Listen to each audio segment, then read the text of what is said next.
Well, how goes it, my wonderful people of the internet? We are here with you on Wake Up Call with Dan Tortora, where sports truly meets that thing called life. I hope that you are having yourself a wonderful start to your week. My little sister Franny had her birthday. Happy birthday, Miss Fran. And I hope it was great. She just texted me, said it was a very wonderful day. So I'm very happy for her, and I miss her very much. And so I'm letting her know that now, and I'm letting you know that now. So I hope y'all are doing well. I hope y'all are having a wonderful, wonderful morning this morning. Please say I love you, say I appreciate you, say I miss you, say I'm thinking of you to your loved ones. Don't waste a moment, okay? You don't want to be that shoulda, woulda, coulda person.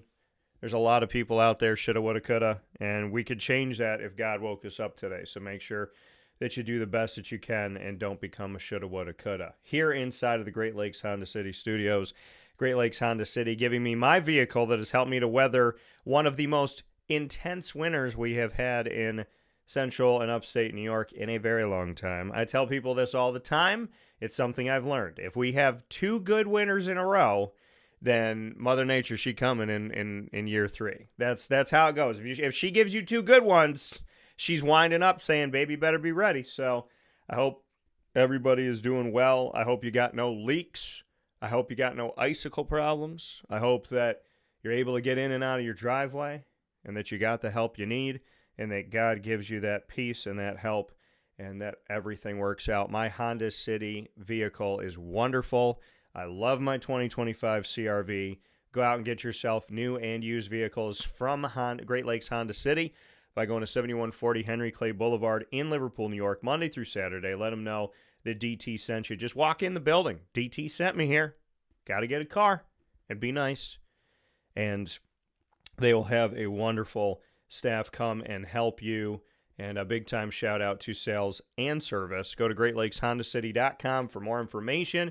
And once again, thank you, Great Lakes Honda City, for helping me to feel protected and feel safe this winter in my Great Lakes Honda City vehicle. And I love the CRV, so much appreciation. Obviously, they have the Pilot, they have the Ridgeline, the Accord, the Civic, and so on and so forth. So go out and see what they have today on the lot. And, of course, you can take a sneak peek by going to GreatLakesHondaCity.com. With that being said, inside of MonPawsPopcorn.com's What's Poppin', Murphalation for the Nation is on the broadcast this morning.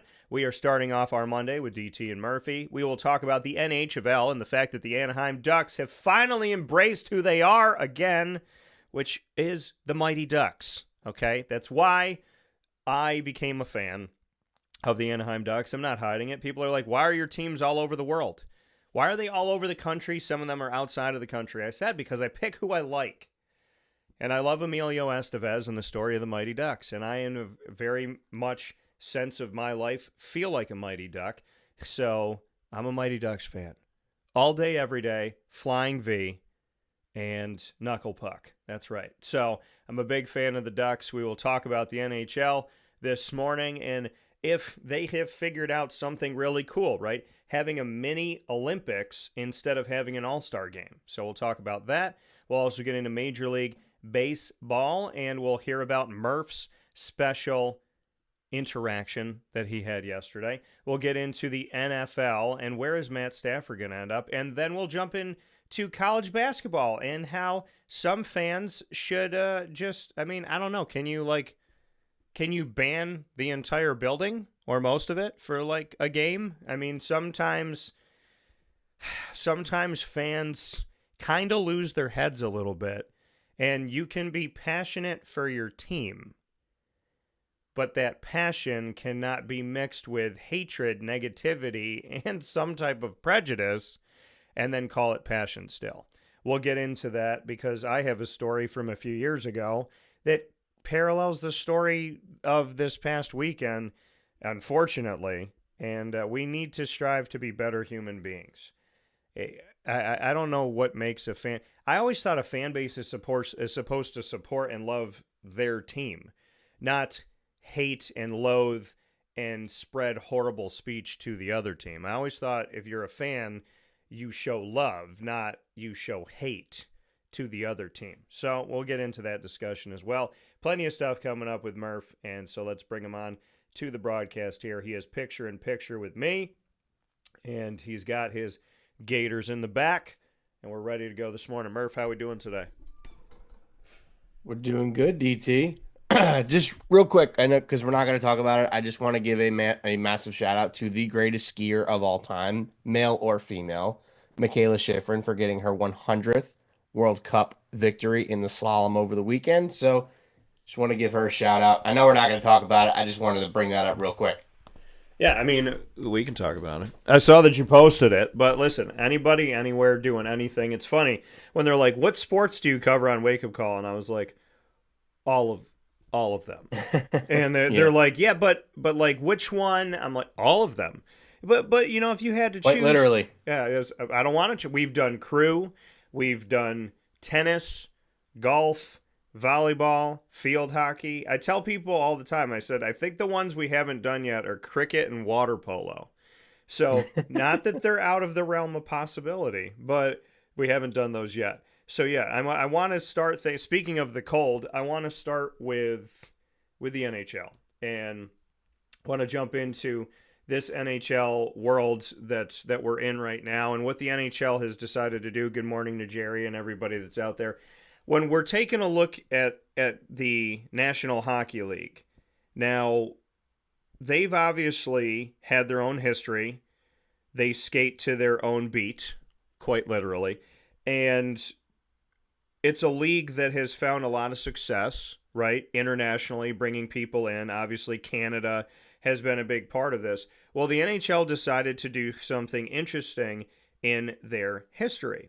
And what they decided to do is instead of having this, typical all-star game where people get used to just seeing a bunch of guys out there that are from different teams and world and whatnot, to having now this, well, I call it the mini Olympics.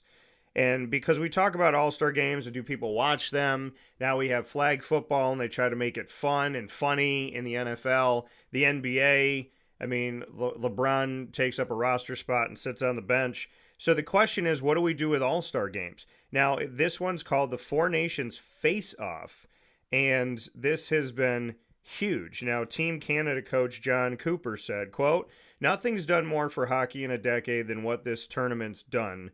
End quotes. Now, it was supposed to be a mid-season appetizer, they're calling it, for the 2026 Winter Olympics, is something that maybe we'll see more of. And so, now that was, when we look at this, we had U.S. versus Canada showdown in Montreal, and obviously that had 3 fights in the first 9 seconds of the game, and followed by an elite representation of the sport as played by 2 bitter rivals. The audience was massive, 9.3 million viewers. It was the most watched non-Olympic hockey game ever in the United States. So, absolutely incredible. J.J. Watt, who you know from the NFL, said this, quote, "It's just incredible how much of a home run Four Nations has been for the NHL and hockey in general. Friends who never watched a hockey game in their lives reaching out, asking what the plan is for tonight's game, what food we're ordering, etc. Definition of growing the game." End quote. Now, this thing, now the NHL has announced what is on its way in 2026. The All-Star Weekend, which took a hiatus in favor of a Four Nations this year, will return at the New York Islanders' UBS Arena next February. That will serve as a Bon Voyage event ahead of the 2026 Winter Olympics in Italy, which marks the return of NHL players for the first time since 2014. The 2026 Olympics begin what the NHL and the NHL Players Association hope will be a regular cadence of international best-on-best events. NHL Commissioner Gary Bettman and NHLPA Executive Director Marty Walsh announced last week the next World Cup of Hockey is scheduled for 2028, then come the 2030 Winter Olympics, and then potentially another World Cup, and so on. And so we got this quote from Bettman: "We couldn't be more excited about making a reality Olympics, World Cups, on a regular schedule of the best hockey players in the world representing their countries. We know the full-blown World Cup is going to be sensational. end quotes. So we yet to be determined what's going to happen with the NHL All-Star Game, and some are saying it's a tentpole event. Its history within the league makes it an important part of the league's slate of events, but All-Star Weekend's cadence and format beyond next season has not been determined as far as what they're going to do. Logically, it could be held in years where there isn't a best-on-best event. Perhaps the league continues to double up with the All-Star Game and the Olympics like it is doing in 2026. So the question becomes, I mean, now that we're talking World Cup, when you think World Cup, you think, most of the time, you think soccer, right? Or the rest of the nation calls it football. So now that we have hockey World Cups and Olympics and this All-Star thing, so you got the All-Star break, and then in certain years we're going to have World Cup, then we'll have the Olympics, then we'll have World Cups, back to the Olympics. I feel like if this is where hockey is going, and hockey is obviously in America had success with international players, many from Canada, that, I don't know, Murph, I feel like the Four Nations face-off is something that we should do all the time, because normally people watch sports they don't typically watch when it's the Olympics, and they cheer on their country, and it doesn't matter what the sport is. It doesn't matter if it's tennis. It doesn't matter if it's pole vaulting. It doesn't matter if it's hockey, whatever. If people don't, like, people won't watch the NBA, but they'll watch Team USA in the Olympics.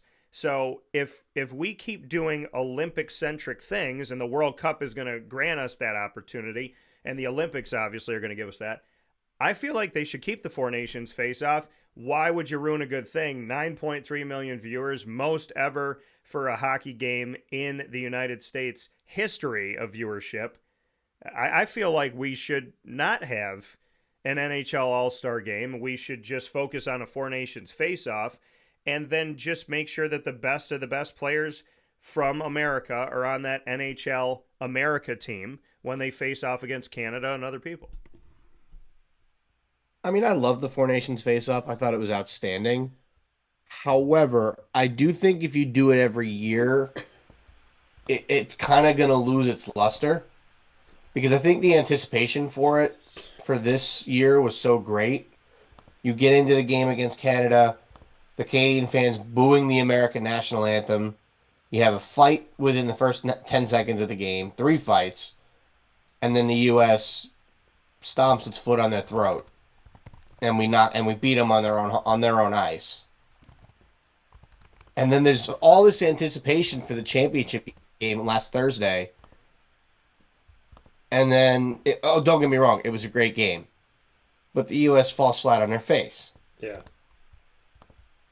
They returned the favor to us. We booed their national anthem. They returned the favor to us. Mm-hmm.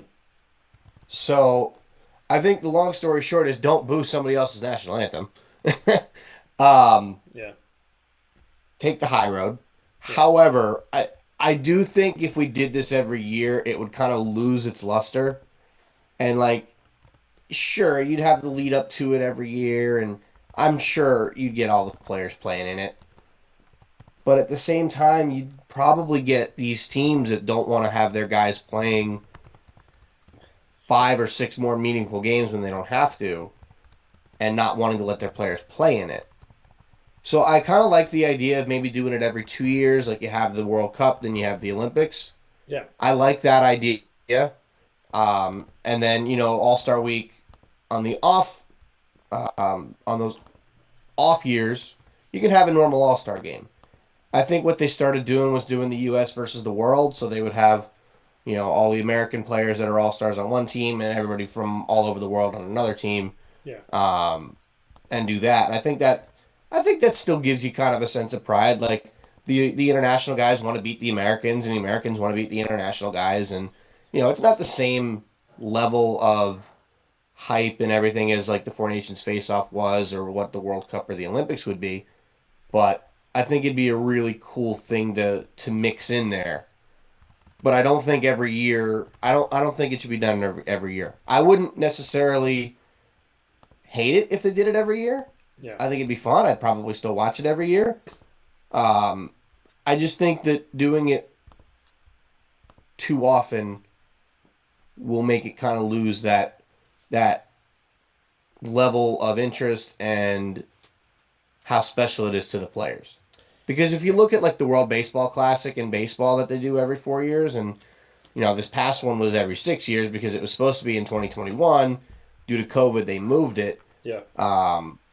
But that's so much fun that they do before the season. I kind of wish they did it in season so, pitchers were more stretched out and, more guys might be committed to playing, but, teams don't want to send their guys there. They don't want their guys to go, especially their pitchers, because they don't want them to be throwing high leverage situations early on and, before they're ready to go for the season, which is why I think you should do it either in the middle of or after the season. Do it in November. Why not? Right? The season's already over. All these guys are still, for the most part, stretched out.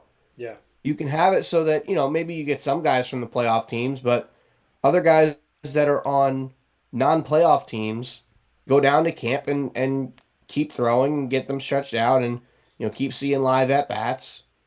And then you have the tournament. But I like that that's every 4 years because it builds anticipation for it. It's what the Olympics have always done, right? You build anticipation for the Olympics. You build anticipation for the World Cup in soccer. That's what this will do for hockey. Having that World Cup every other year or every other year to the Olympics. So I think that's the way to do it. Because you really need to have the Russians involved, the Czechs involved. They had Sweden and Finland in it. Um, you need to get other European countries involved because there's guys from Eastern Europe that are coming over to play in the NHL. Yeah. You need to get all those nations involved and make sure that they're represented, especially the Russians. Like that was the one thing that I felt was left out of this tournament was seeing Alex Ovechkin take the ice with the Russians. That would have been fun to watch because Russia's got so many athletes in the NHL. The amount of Russian guys in the NHL is it's basically it's the U.S., it's Canada, and then like Finland, Sweden, Russia are all like right there. I think Russia's the next. I could be totally wrong on this, but I'm pretty sure Russia's like the next level. And so ultimately, I look at that, and I was excited to watch it. I was disappointed to see the U.S. lose. I could go on about the game and what they did wrong in the end at the end of the third period and overtime all night, but all day. But we don't necessarily have to go that far. If you want to, we can. But ultimately, I think it was a great thing for the NHL. I think it's a great thing for hockey in general because hockey's a sport that, at least in America, it's always been the youngest brother, right? It's like you got the NFL, Major League Baseball, and the NBA are pretty much like they'll pass one another all the time. I think baseball's ahead of the NBA right now because of all the politics and everything that's going on in the NBA recently. Yeah. And then there's hockey way down here. Like nobody really pays attention to hockey, and it's sad because hockey's so much fun. I don't watch it. I don't sit down and watch hockey as much as I probably should. I am a Devils fan. I still watch. I get notifications every day when the Devils are playing, so I know exactly how well they're doing, if they're winning, if they're losing. Yeah. They haven't been winning recently, which is sad because they, for a little while in the beginning of the season, had the best record in hockey. Now I believe they are fourth in their own division, which is unfortunate.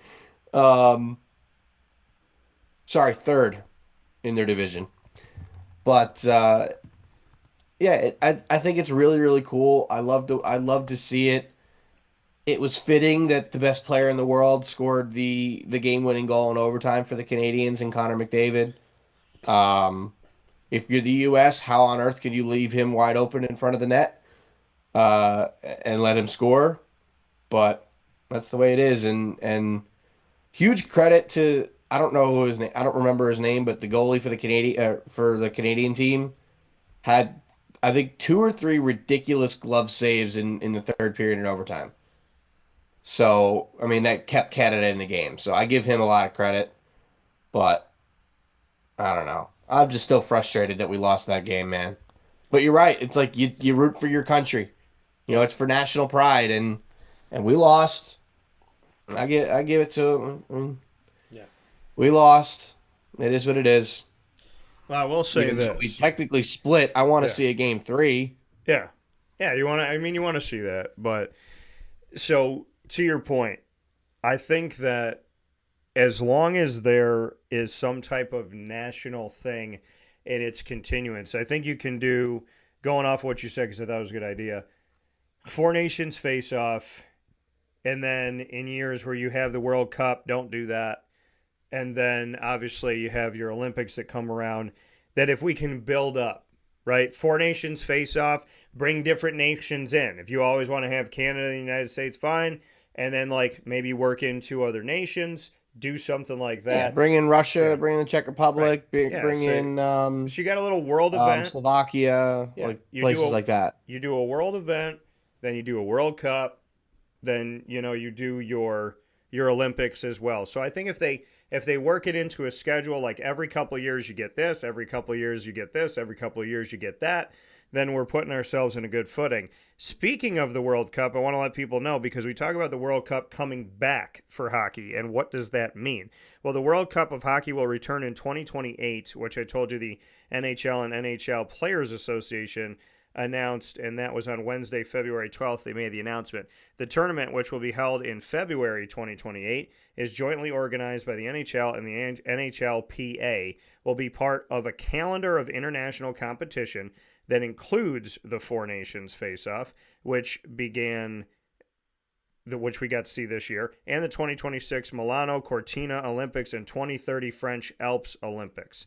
So it will be part of the calendar. Now, speaking before the opening game of the Four Nations face-off between Canada and Sweden at Bell Center in Montreal, NHL Commissioner Gary Bettman, NHL Deputy Commissioner Bill Daly, NHL Players Association Executive Director Marty Walsh, and NHLPA Assistant Executive Director Ron Hainsey made the announcement during a joint press conference. Quote, "We are moving forward with the World Cup 2 years after the Olympics in 2028. This is from Bettman. "We will be asking for bids on hosting games. We will have a package that's just about done that will be done in the next few weeks, and we couldn't be more excited about making a reality Olympics, World Cups on a regular schedule, the best hockey players in the world representing their countries, and we know the full-blown World Cup, of which the Four Nations face-off, is simply a sampler, is going to be sensational," end quote. So that's obviously to extend from the quote that I gave before. Now, the Four Nations face-off was played in Montreal and Boston. It's the first international best-on-best tournament with NHL players since the World Cup of Hockey 2016, which happened in Toronto, Ontario, Canada. The NHL did not send players to the Winter Olympics in 2018 and 2022, but will send them to Italy in next February for 2026. Having the 2028 World Cup sandwiched between the 2026 and 2030 Olympics would further extend the calendar of best-on-best hockey. Now, this was said by Walsh. Quote, "One of the first things the players talked to me about when I took this role as the executive director is international best-on-best competition, and we've gotten to work with the league. We worked very closely together to be able to put four nations together in a very short period of time, and already it's been a success, and I think moving forward it's going to be exciting. People are excited about it here in Montreal. People are excited about it in Boston. The fans are going to get an incredible show. Both that show up to the games and also on TV around the world," end quote. Now, the 2028 tournament will mark the fourth World Cup of hockey. The other three were 1996, 2004, and 2016. Games are expected to be played in North America and Europe, with at least 8 teams competing. Unlike the 2016 World Cup of Hockey, which included Team North America, a blend of 23 and under players from the US and Canada, and Team Europe, players from European countries other than Sweden, Finland, Czechia, and Russia, the 2028 World Cup is expected to include only teams from individual countries. And this was said by Bettman, quote, "We have a myriad of decisions that we have to make, which is one of the reasons that the time frame we had to put the Four Nations face-off together.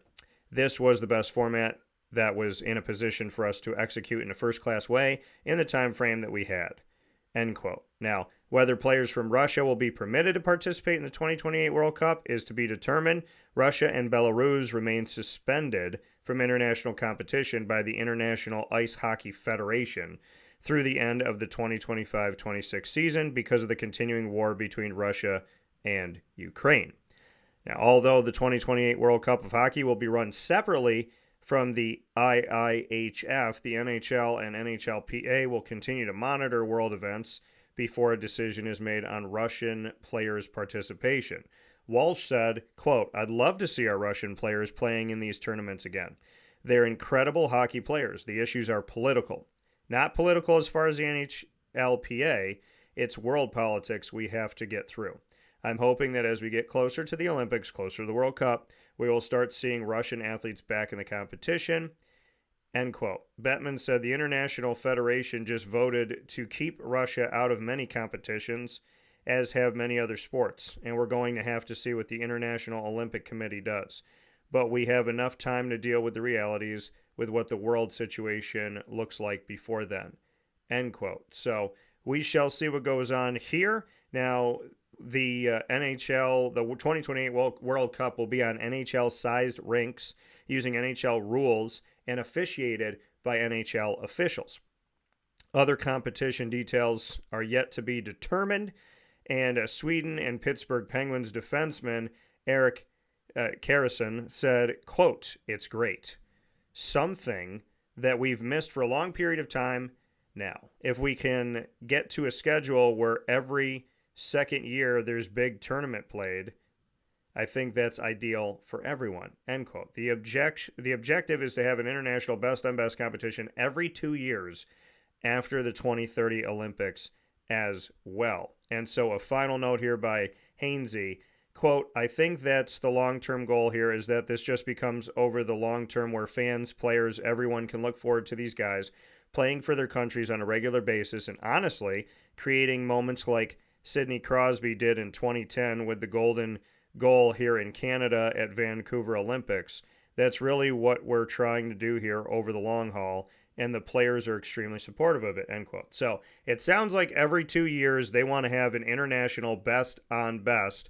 And as far as Russia goes and Belarus, we're looking at international wars and issues and problems and whatnot. But, I mean, we have seen certain countries left out of the Olympics for certain reasons over time. So hopefully we'll get to see that. The good thing is, wherever you come from around the world, if you're in the NHL now, we get to see you, we get to celebrate you.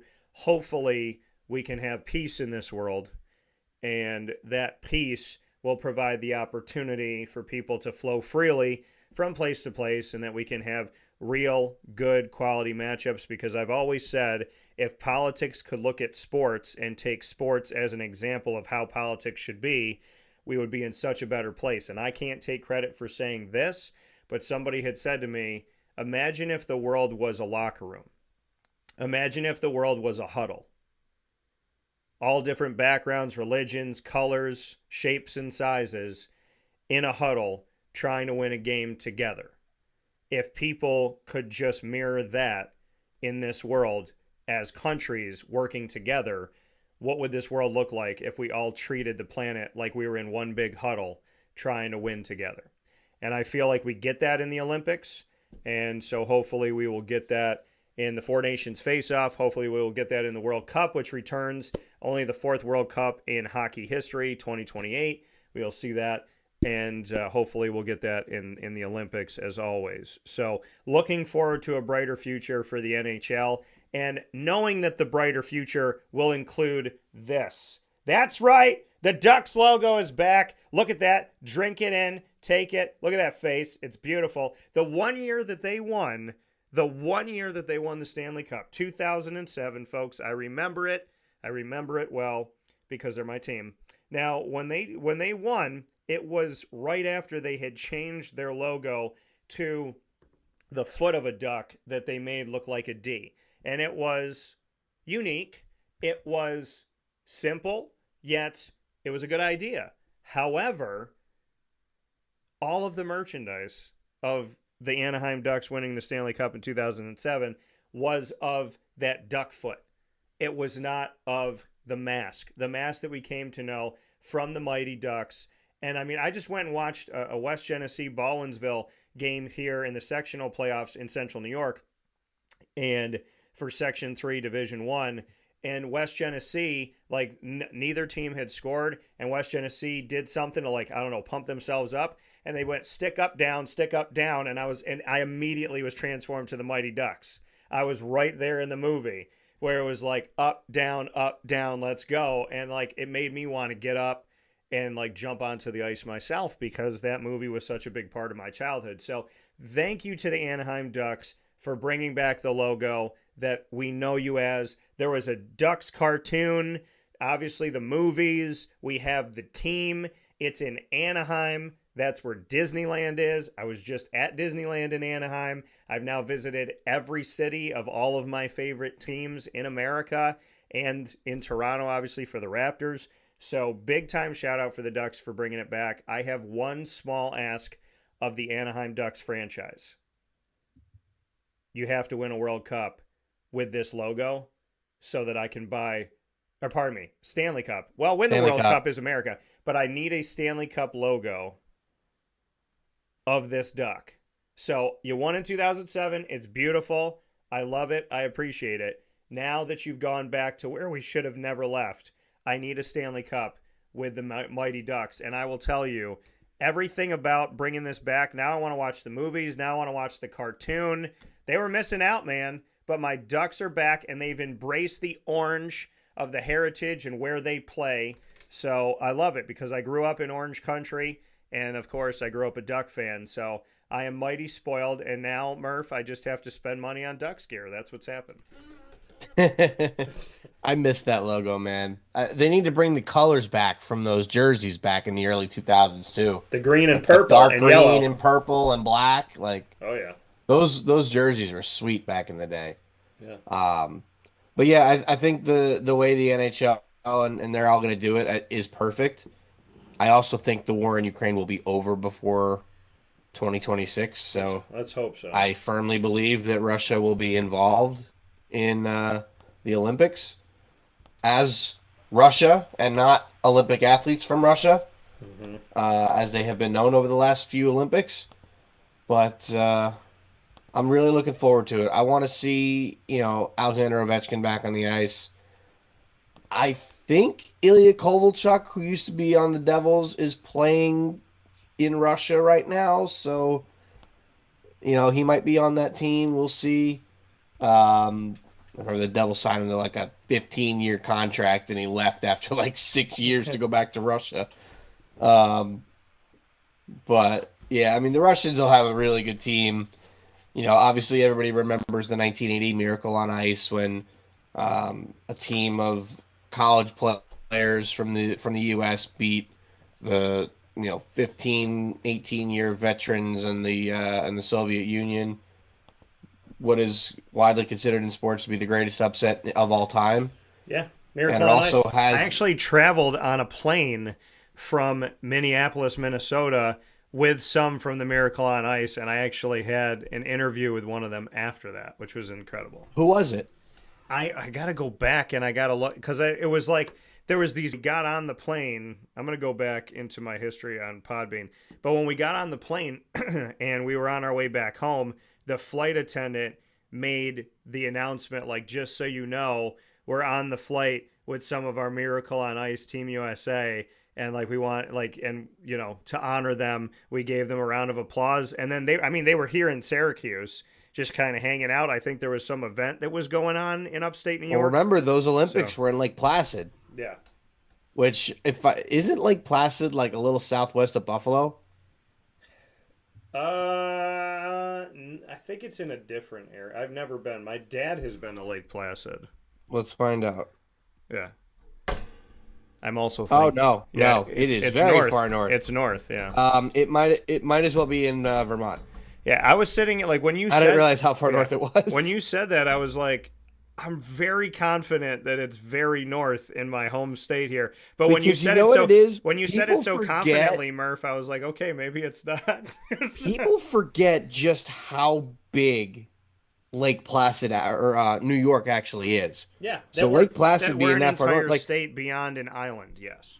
Literally, I mean, because if you look at upstate New York, I consider anything that's not New York City or Long Island to be upstate New York. I don't know what people in New York believe that to be, but Yeah. you know, you go all the way up there, and I've seen people that, obviously me with skiing, I know a lot of the mountains up in Vermont. And you think Stowe, which is really far away, it's in northern Vermont. Lake Placid's not that far from there because New York goes literally all the way up to the Canadian border. Um, you can get to Montreal from Lake Placid in probably just 2 or 3 hours. And from where you are in upstate New York and into Vermont, I mean, you're right next to it. Yeah. I mean, Killington is in southern Vermont. It's in kind of like central Vermont. So that's as far north as I've ever been. Because I've been to Boston, so that's about as far north as I've ever been. I don't necessarily plan on going to like Stowe um, or any of the mountains in Maine, but uh, just getting up there and seeing. I'd love to go to Lake Placid and kind of see like like the Olympic Village from 1980 and Yeah. appreciate it. And that's something where it seems like countries don't want to hold the Olympics anymore, but obviously we're gonna have the Summer Olympics in 2028 in LA. I'm looking forward to that. Maybe I go out there for it. Maybe I don't. I have no idea.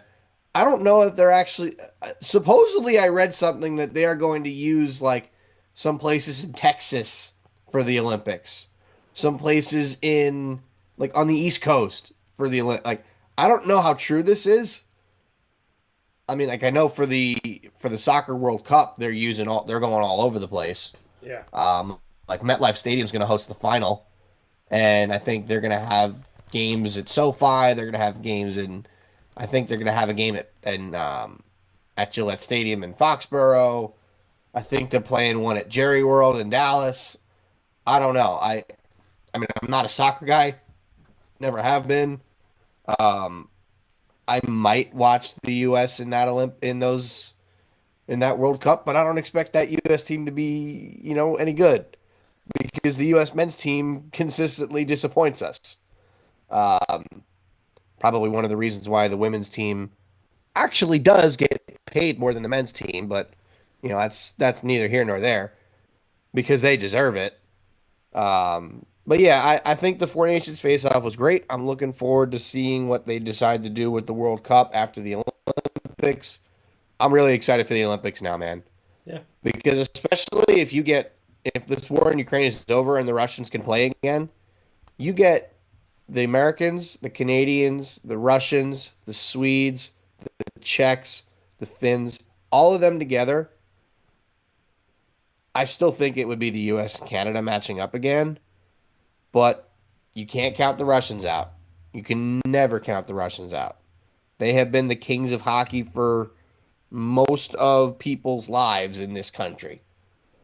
And if you've never, and by the way, if you've never seen the movie Miracle, Yeah. I highly recommend it. It is a phenomenal movie.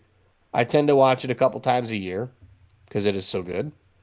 Um, because they rather than taking hockey player or rather than taking player actors and teaching them how to play hockey, they taught hockey players how to act, Yeah. which for one movie is not all that difficult. Um, and they've done the same thing in some other sports movies that are really cool. But I'm looking forward to the Olympics. I'm looking forward to getting our revenge on the Canadians. Um, I wish there was a game three because realistically, we each only lost one game in that tournament. So, why not have a game three and maybe do it? Maybe complete the American trifecta. Maybe have it in Mexico City, Yeah. on neutral ice. But yeah, I'm looking forward to it for sure, and it's got me wanting to watch more hockey this year. So even though it's going to be hard to watch how bad the Devils are, I'll probably tune into some Devils games going through the rest of this year. Yeah. So it was Mike Ramsey that was on my show. Oh, Mike, did he have? I think he had 2 goals in the. Yeah. Yeah, Mike Ramsey was on my show. Did he have 2 goals in the rush in the Miracle game? Hang on, I gotta.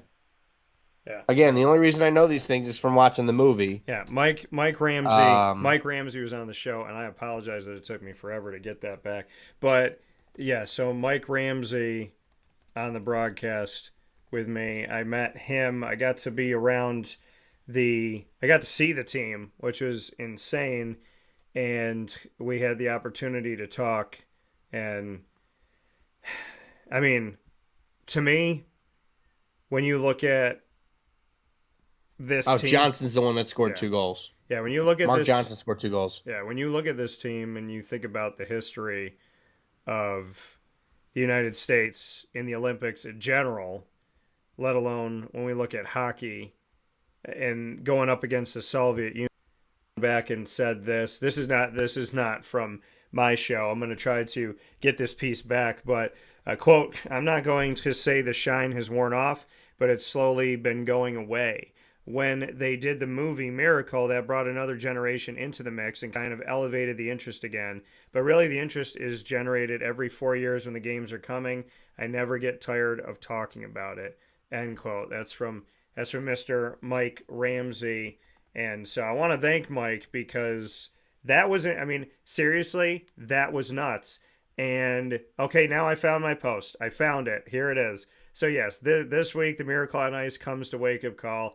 I found the post. I don't know why it wasn't coming up normally when I looked up Miracle, but I actually have found the post here. So I will share this in our YouTube and Podbean and Facebook feeds. But yeah, Mike Ramsey was on the show and we did a little Miracle on Ice thing. And I'm going to try and get him back on the show to see his thoughts on the Four Nation face off, the World Cup coming back, and all that good stuff. Yeah, I mean it. I mean, he was obviously one of those guys that's immortalized on that team, and everybody that was on that team was. And if you've seen the movie, you know pretty much all the guys, and some of the adversity that they went through. I don't know how much of that story was fictionalized. Like, I have no idea if the scene where they were running lines for 3 hours after a game till they puked. I don't know how much I don't know if that was true or not. I'd be interested to find out if it was. And if it was, that is impressive that those guys dealt with that.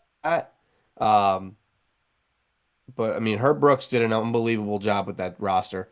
And I was just curious to see how many more the Russians won after that because they had won in 64, 68, 72, 76 before 1980. Yeah. They also won again in 84, 88, and 92. So they won 7 out of 8, with the one in the middle being disrupted by the Americans and that historic game from Herb Brooks's crew. But that was such a fun. It was such a fun time, I'm sure, for those guys. And Yeah. watching the movie, you kind of feel it, and then like the music that they use in the movie kind of gives you that feeling like you're there. And when they do beat the Russians, and when you get triple zeros on the clock, you feel like you're actually watching the game live. Like, you feel like you're actually there, Yeah. which is really really cool. Yeah. No, this is it's cool because it's bringing me back now, which I love.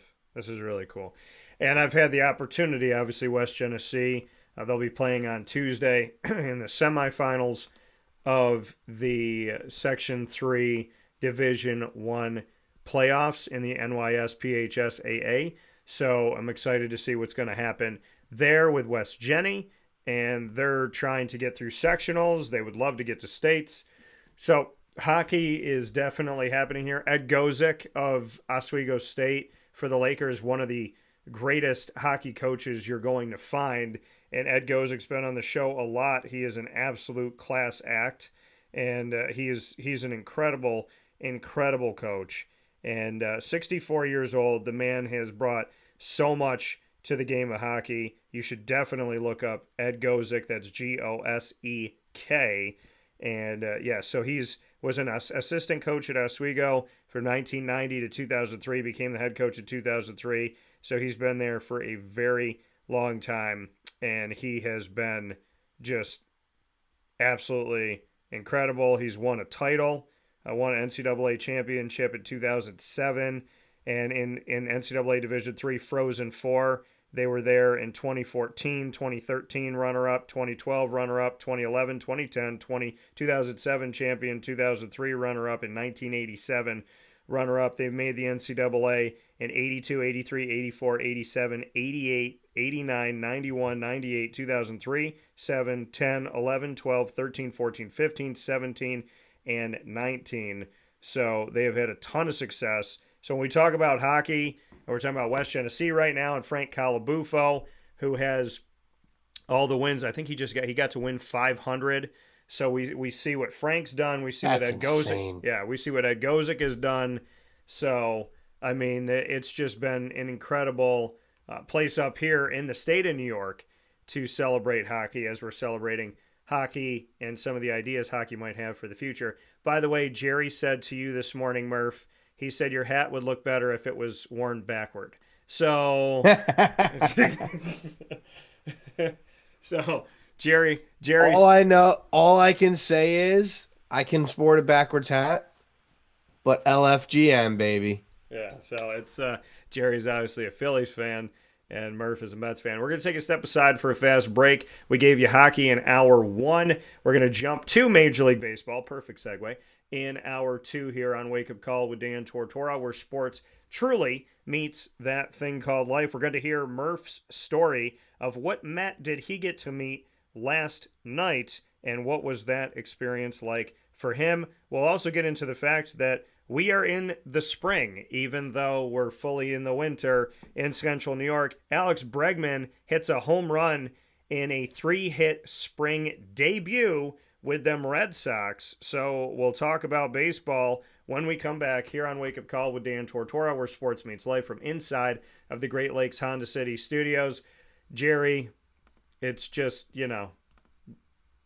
wonderful. I like the Mets, though. We got the last laugh last year, so that's all I could say. And I will say this.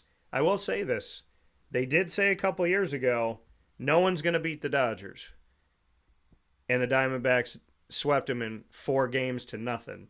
Then they said, all right, well, no one's going to beat the Phillies. And the Diamondbacks beat the Phillies. And then ran out of gas when they went up against the Texas Rangers. But I'm hoping for better things this year. Yeah, we ran out of gas against the Dodgers, too. I hope for the Mets. I hope for the Phillies. I hope for the Diamondbacks. We got a new season coming up in 2025. We got moves being made. My team's got Corbin Burns. Murph has what we thought he was going to have, Pete Alonso, as well as Juan you Soto forgot again. Someone. What? To me? Juan Soto. Who also hit a home run in his first spring training at bat, by the way. Did you hear where my sentence was going? I said, Murph, you and I predicted that you would have Pete Alonso and Juan Soto. Yeah. I was saying it while you were I know. I'm me just to busting say your chops, buddy. Come on now. So Soto's there. The Phillies have their obviously stellar lineup that they've had for a long time, and Bryce Harper and the crew. So we will see where we go from here. 2025 season. We're going to talk about spring training, even though it's so cold outside. We'll talk about that right after this fast break on Wake Up Call with Dan Tortora from inside of the Great Lakes Honda City Studios. Stay with us.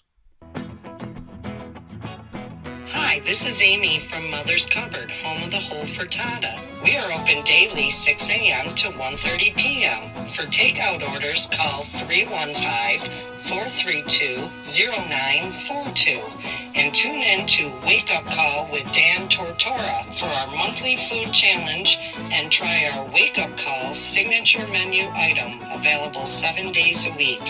Here at Mother's Cupboard, we are Central New York, and it's our honor to serve you. Ma and Pa's Kettle Corn and Popcorn Factory remind us that every day is worth celebrating at 201 7th North Street in Liverpool, New York. Open Monday through Saturday in-store and always online at maandpaspopcorn.com. Serving our Central New York community and beyond, order anywhere, anytime at maandpaspopcorn.com. Stop in to get a tin at Ma and Pa's on 201 7th North Street in Liverpool, New York to get your half-price refills for the rest of your life. Come to Ma and Pa's for your holiday gift giving for family, friends, employees, and clients. And remember, for fundraising and events, to call 315-450-6272. That's 315-450-6272. Ma and Pa's Kettle Corn and Popcorn Factory. How corny are you? This is Jimmer Sikowski, owner-operator of Chick-fil-A Cicero, 7916 Brewerton Road in Cicero, right in front of the Home Depot. I had a deep feeling that God wanted me to do something bigger with my life and to help people, help others. I kept putting Chick-fil-A in my life, and I realized as I was going through the franchise selection process that positively impacting the lives of others was really core to what we do here at Chick-fil-A. First of all, it starts with the food. The food is brought in fresh daily. We bring in local produce. We prepare to order in the kitchen. We hand bread our chicken. We hand spin our milkshakes. It's great food. It doesn't taste like fast food. I think the second thing is the way people feel when they come in a Chick-fil-A restaurant. It's different. We try to treat people with intentional kindness here, which is very different and deeper than good customer service. And so I think it feels remarkable for most people to come in a Chick-fil-A restaurant. And then lastly, the impact that we try to have in the community is very different. It's a big part of the expectation of every operator of a Chick-fil-A restaurant is that they're actively engaged in their community, they're a leader in the community, and they're making a difference. When they realize that what we're striving to do is to shine a little light in their life, that's a very, very different experience than you will have in any other quick service restaurant. And it's that remarkable experience that I think people will emotionally connect with.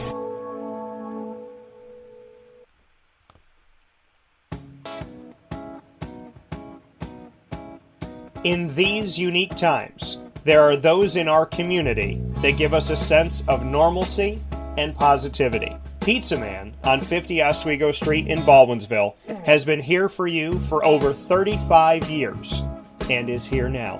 Call 315-638-1234 or order online at pizzamanbville.com to bring those familiar tastes into your home. And remember to come see our monthly on-site broadcasts centered around the community and our Baldwinsville Bees. Pizza Man in Baldwinsville. Any way you slice it, they are always here for you.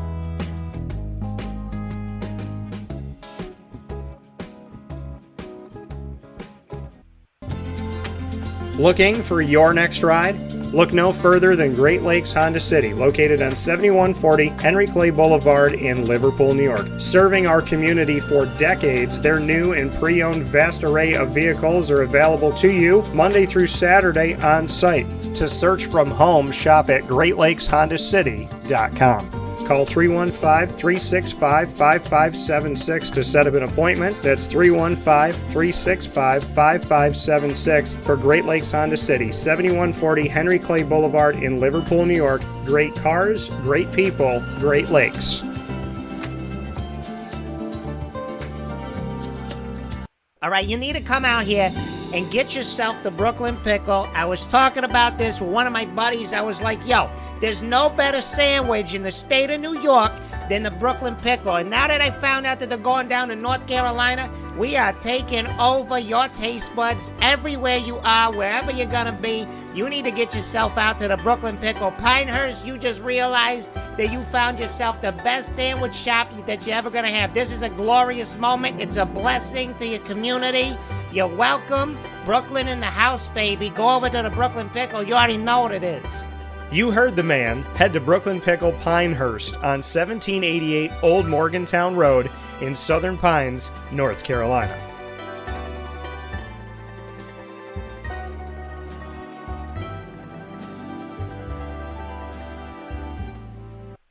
And a welcome back here to Wake Up Call with Dan Tortora, where sports truly meets that thing called life. We are here on a Monday, so Murph is with me here, picture in picture in the Great Lakes Honda City Studios. And we are here to talk about baseball in hour number 2. That's right, it's cold, but baseball's playing, and a couple things happened that I want to discuss.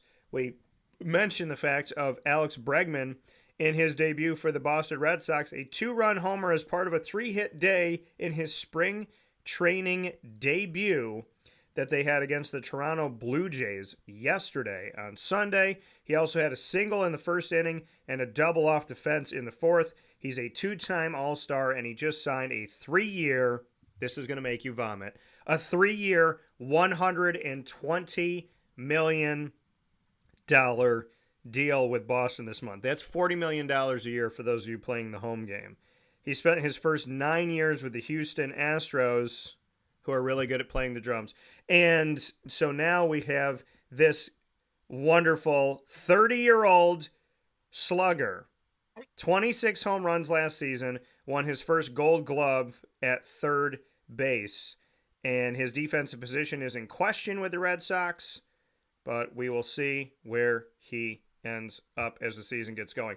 30 years old, making $40 million. He's making more $1 million a year than his age. $40 million a year, 30 years old. Bregman had a nice showing in his debut, Murph. Thoughts? I think the real thoughts in this situation is where the hell is he going to play? Right. Because clearly Rafael Devers doesn't want to move off at third base. And, you know, one thing to keep in mind is that Rafael Devers, statistically, is one of the worst defensive third basemen in baseball. What on earth makes him think he can keep playing at third base? Maybe his 11-year, $300 million contract that they so generously gave him way too soon? Yeah. Bregman is clearly the better defensive third baseman. That's not even a question. And Rafael Devers is going to make it a big deal. I think Rafael Devers is not a good clubhouse guy. Clearly. Because you don't just come out and say that. If you're in that situation, you say, hey, I mean, you know, I'd love to stay at third base. I'm going to do whatever the team needs me to do. That's what you say. Listen up, Marcus Stroman. You too. Even though he's going to probably end up starting for the Yankees because they already lost one of their pitchers to an injury. Realistically, what they should do is DH Devers and play Bregman at third. But you know they're not going to do that.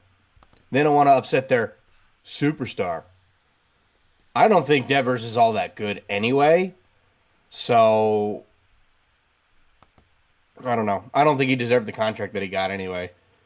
But realistically, I think Bregman's off to a hot start. I mean, he's doing what the Red Sox are hoping that he could do. Yeah. He's going to hit a lot of doubles off the Green Monster at Fenway, that's for sure. And I'm looking forward to seeing what he has to do. But I think the biggest question around that team is going to be what happens with the Bregman Devers defensive positions.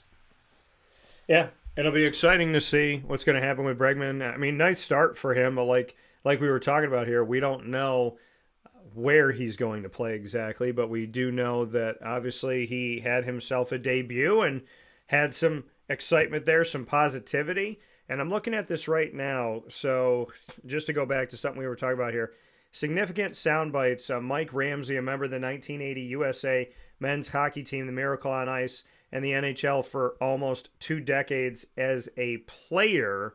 We have that episode. I'm going to share it right now because you could download it.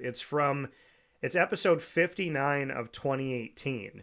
So this aired on April 7th, 2018, and I'm going to go ahead and I'm going to share it in our feed so that people can go and find it. I was looking this up. It's on a bunch of different, you can find it a bunch of different ways. You can find it on Facebook, you find it on Amazon apparently here, but the direct link is on Podbean. So I just sent it. Amazon apparently. Yeah, well, because it says Amazon Music and it's there, but then you click on Amazon Music and it goes to the main lobby, and I'm like, okay, guys, Go to my feed.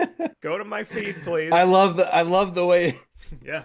just the way you came out and said that is great. Yeah, because I'm an honest person and I can't lie. And I'm like, it's That's there. true. It's there. But, when I click on it, it goes. It's on Amazon, apparently. Yeah, it's here's Amazon. But where is it? But you have the direct link now on our Facebook feed as well as our YouTube feed, facebook.com/wakeupcalldt, youtube.com/wakeupcalldt. And for those of you on Podbean, it's on Podbean. And I just sent that direct link to you, wakeupcalldt.podbean.com. So those are the direct links for Wake Up Call with Dan Tortora, and you can check it out going back there, which is really cool. So, yeah, I mean, another thing I want to talk about baseball-wise, and I don't want to get, copyright struck if, gosh forbid, we send a video of anything out there that we don't own the rights to. By the way, when people steal my stuff, I never get an email from Facebook or YouTube saying we're fighting for you. So that's really nice, because for someone who doesn't steal from anybody else, it's nice to know that people can steal from me so easily. So Alex Rodriguez makes a half-court shot. Let's get into this here for a second. Former Major League Baseball star Alex Rodriguez, you know him on the show.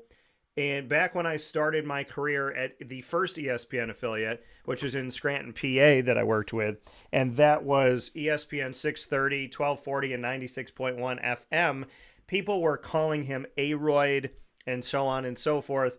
And you know me, I like to have my own unique names, and I like to create things on my own. I don't like to steal from others. So I called him back in 2008 and have since called him for the last 17 years, Steroid Rodriguez. And so that started on ESPN back in That's a good one. Scranton, PA. So Steroid Rodriguez doing his thing, showed his skill yesterday, and he made a half-court shot to win a Bucknell student $10,000. So pretty interesting here, kind of cool. He was invited to take the shot at Bucknell's basketball game against Army. The Bison won 84-53. And he is 49 years old, high arching shot that banked off a celebration with the students.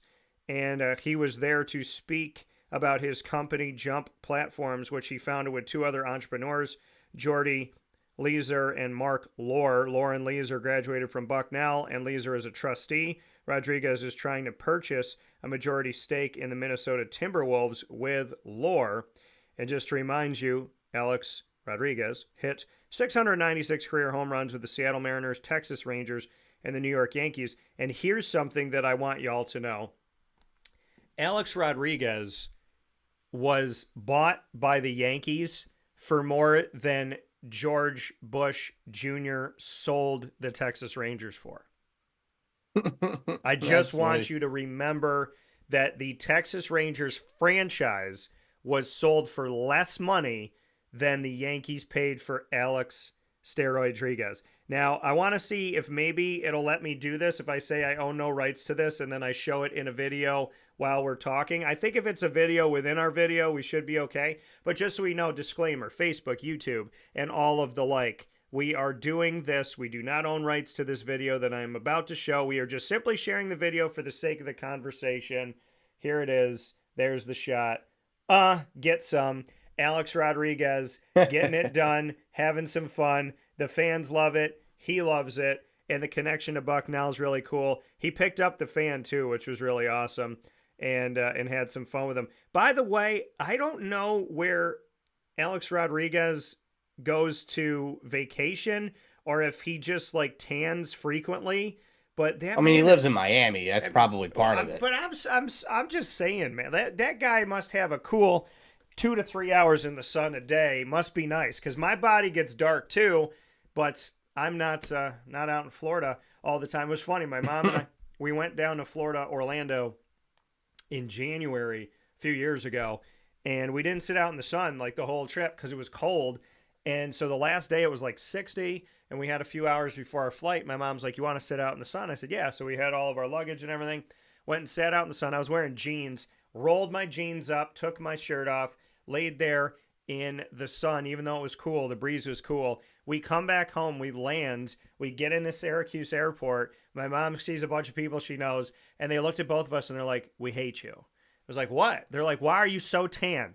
Literally, you guys go down to Florida and you get so tan, and like, we want to have that tan. They're like, "Would you sit out the whole time?" We're like, "No, this is from 2 hours." So, shout out to God giving me a nice olive complexion. I appreciate it. But I just want to say, A-Rod, I'm jealous. I'm a little jealous, A-Rod. I'm a little jealous of the fact that you're always just brown and beautiful. So, but good for him, man. 49 years old, hitting that half-court shot. I've made half-court shots in my day, never for 10 grand, but I do have somebody that owes me $50 that walked out of the gym after she told me I couldn't make it. So, I mean, yeah.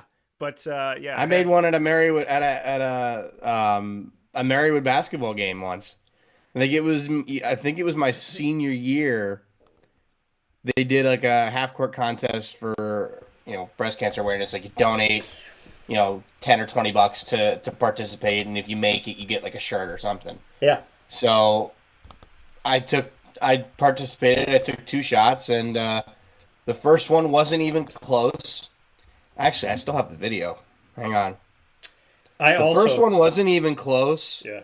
But then the second one was like perfect. Yeah. Come on, let's find that video.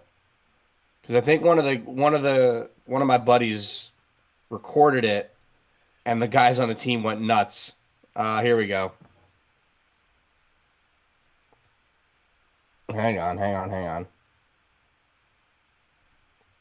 All right, here we go.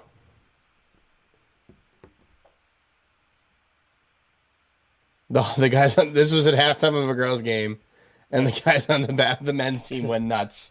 So, but also you got to keep in mind, I'm good friends with all of those guys, and while I'm in college, so like I mean, this was definitely senior year, because I was doing all those Murph versus the Pacers videos. Yeah, and like they knew those were coming, and I think this was after I beat Donovan with the half court shot. Yeah. So they all knew I could make a half court shot, and I did in the high pressure moments. So it was that was pretty fun. I'm gonna. But it wasn't for 10K or nothing. It was just for. Oh, there you go.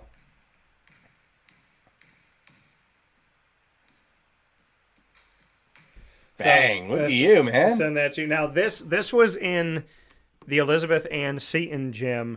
That was not the first one that I made at Marywood? in that gym. No, Elizabeth Ann Seton down. So that's here in Central New York.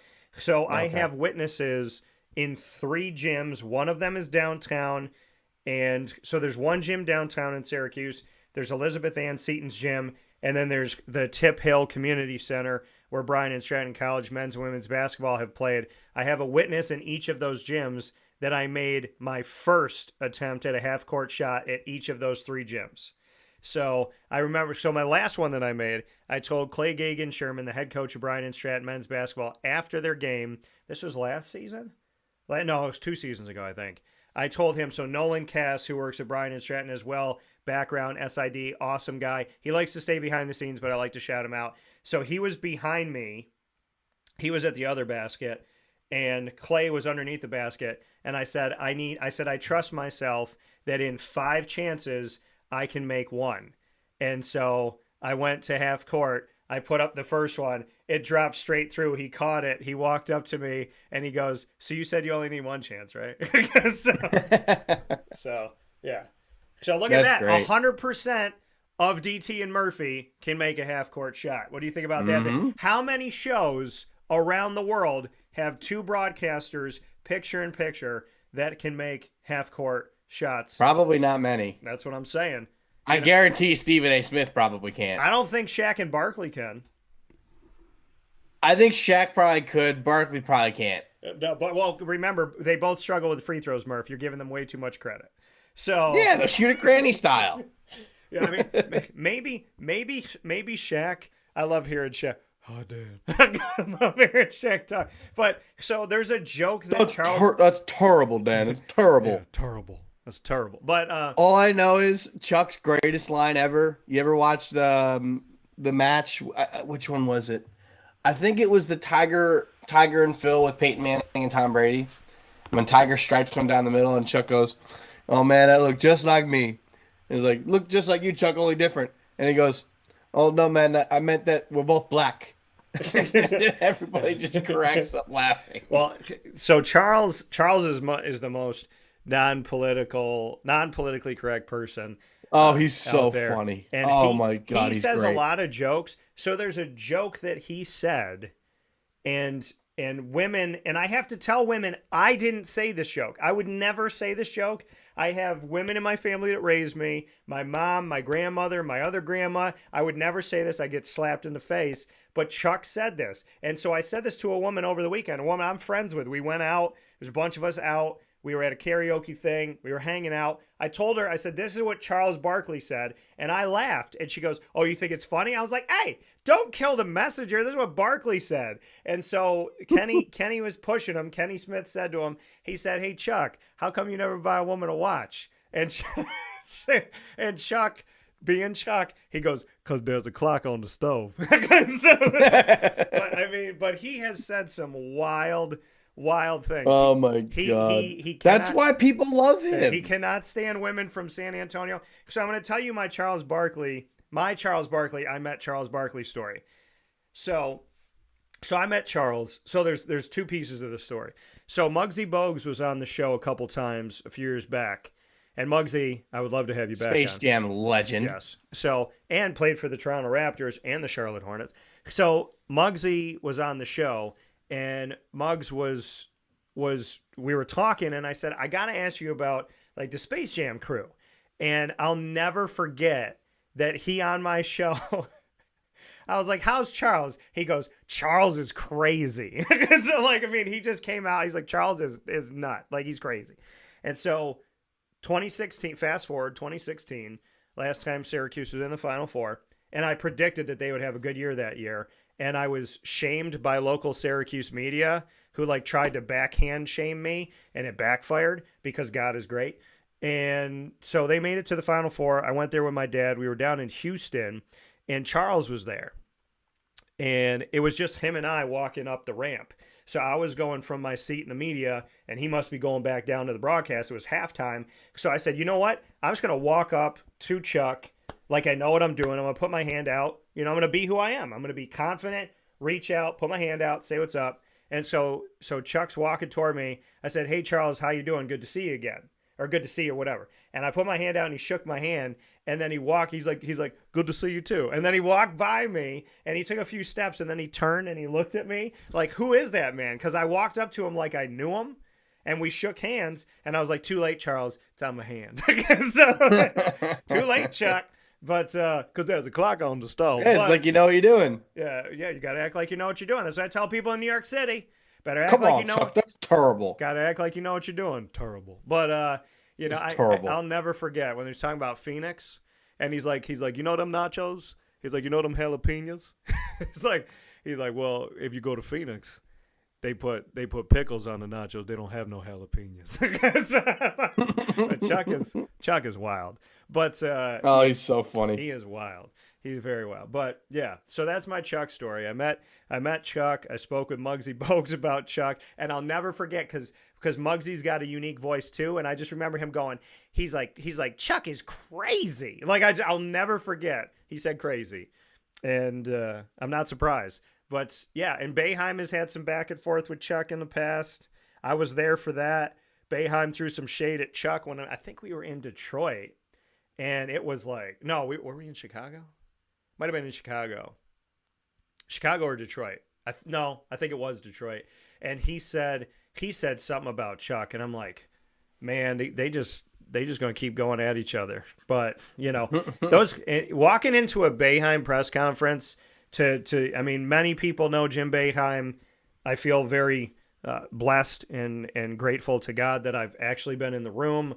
I've spoken with him in his office, just me and him. I've spoken to him coming off the golf course, just him and I. I've spoken with him, on the court, just him and I. So not only do I appreciate getting to interview a legend, but to interview him one-on-one and to do that once in my life, let alone as many times as we got to. And I thank Jim because Jim allowed for that. And so I thank him for that. Let me sit with him for 15 minutes, 20 minutes means a lot. From what I know of the people around him, I've had assistant coaches on his staff go, "How'd you get 20 minutes uninterrupted with Jim in his office?" They're like, "We don't get that." I was like, "I don't know." I was like, I asked for it, and we sat down, we talked. But I do miss being in the room with Jim. No offense. Time flies when you have fun. What'd you say? Time flies when you're having fun. Yeah. It's that's probably what it was. Well, I remember the first time we sat in his office at the Mello Center, and I shut off my mic, and I picked up my chair because I had moved my chair to sit across from him behind his desk. And so I was like, I'll move my chair. So I picked up my chair and I moved it. He looked at the ground and he's like, "Good. It was a good interview. It was good questions." And I was like, when Jim saying good interview, good questions, I always told people that's like getting a kiss on the mouth from Jim Boeheim. Like that, he does not say. Yeah, you very rarely do I see Jim go, "Hey, those are some good questions." So when he said it, I was like, "Oh, should have left my mic on." But I did get to tell him about my grandparents and how much they love watching his games, and my mom's parents, my pop Cavino and G Mama. And I mean, I always appreciate the time I got to spend with Jim. He didn't fight with me. I asked questions. He gave me answers. Worst thing he said to me in over a decade of speaking with him was, "Do I have to repeat myself because I think I said that?" And I didn't think that he had said it when I asked the question, but I mean, he answered it. But yeah, I mean, we've gotten to talk a lot. Obviously, I've gotten to talk with Jimmy and Buddy. Buddy and I built up a really good friendship over the years. And so, I appreciate the Boeheims. Julie's a sweetheart. I remember one game, like the game ended and she was walking by me and she just stopped and smiled and waved. And I'm like, she's such a sweet lady. So yeah, I mean, I definitely miss it, but him and Charles went at it. Murph. And not that Charles doesn't go at it with like everybody, but because he does. Yeah, but he definitely, I mean, what was it, last year during the playoffs when they were sitting at a desk at a game and there's people between them and Charles keeps saying stuff and Shaq goes, "Keep talking, I'm gonna beat your ass." I was like, and I remember one time where Chuck goes, he's like, "Shaq, I'll fight you." He goes, "Do you know how long it would take for you?" He's like, "I would see you bring your fists up." He's like, "That's how I would win." He's like, "You got these long arms." He's like, "You'd be like this." Oh. So it's great. They're fantastic when they talk to each other. But yeah. They egg each other on, and then they also fight with each other. So it's all. And then good. Chuck thinks Shaq can't dunk anymore. Yeah. And yet, remember, Shaq is 7'2", 7'1", whatever he is. As long as Shaq can stand on like a small-sized stepping stool that people use to get cereal boxes off of the top of the refrigerator, man can dunk. I mean, if he couldn't jump anymore, but he could stand on something, he can dunk. He's massive. And it's funny because if you look at sports cards back in the day, I want to say that this was true. Either it was sports cards or it was written somewhere, but we didn't have the internet back then, so I think it was on cards. Is there were certain cards that said he was 7 foot, then a card would say 7'1", then a card would say 7'2", and I'm like, so how tall is this man? But I will say Syracuse right now has a guy who's 7'4", in Naheem McLeod, and it's pretty incredible. There's one guy, I think he was 7'6", was he 7'5" or 7'6"?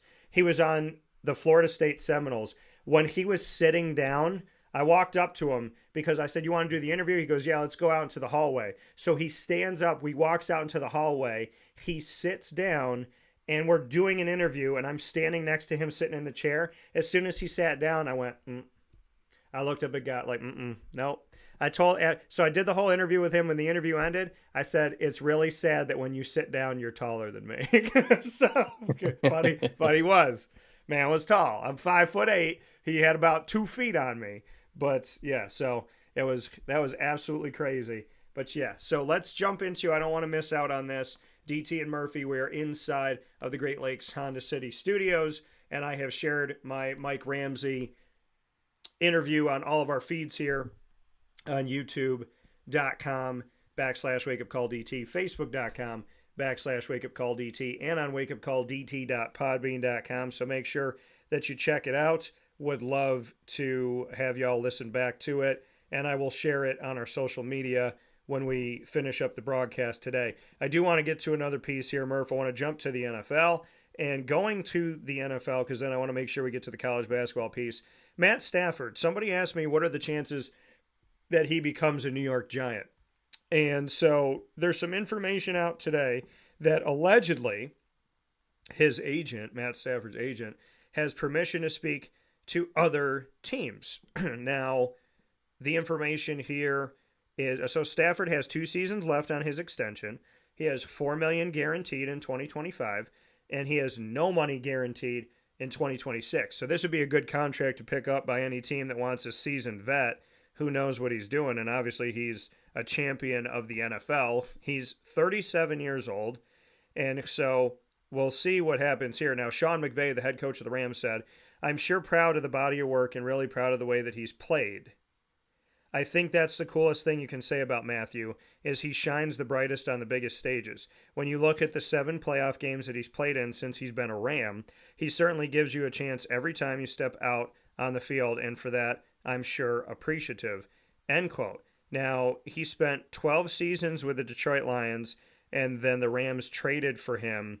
And in 16 games last season, 65.8% of his passes were completed, 3,762 yards, 20 touchdowns, 8 interceptions. Always good when you have single-digit interceptions. Crazy to think this dude is 37 years old, and he has spent like almost 20 years in the... I mean, that's insane. You think about 12 seasons with the Lions, and then a bunch of seasons with the Rams. 37 years old, and I mean, that's 2 years younger than me.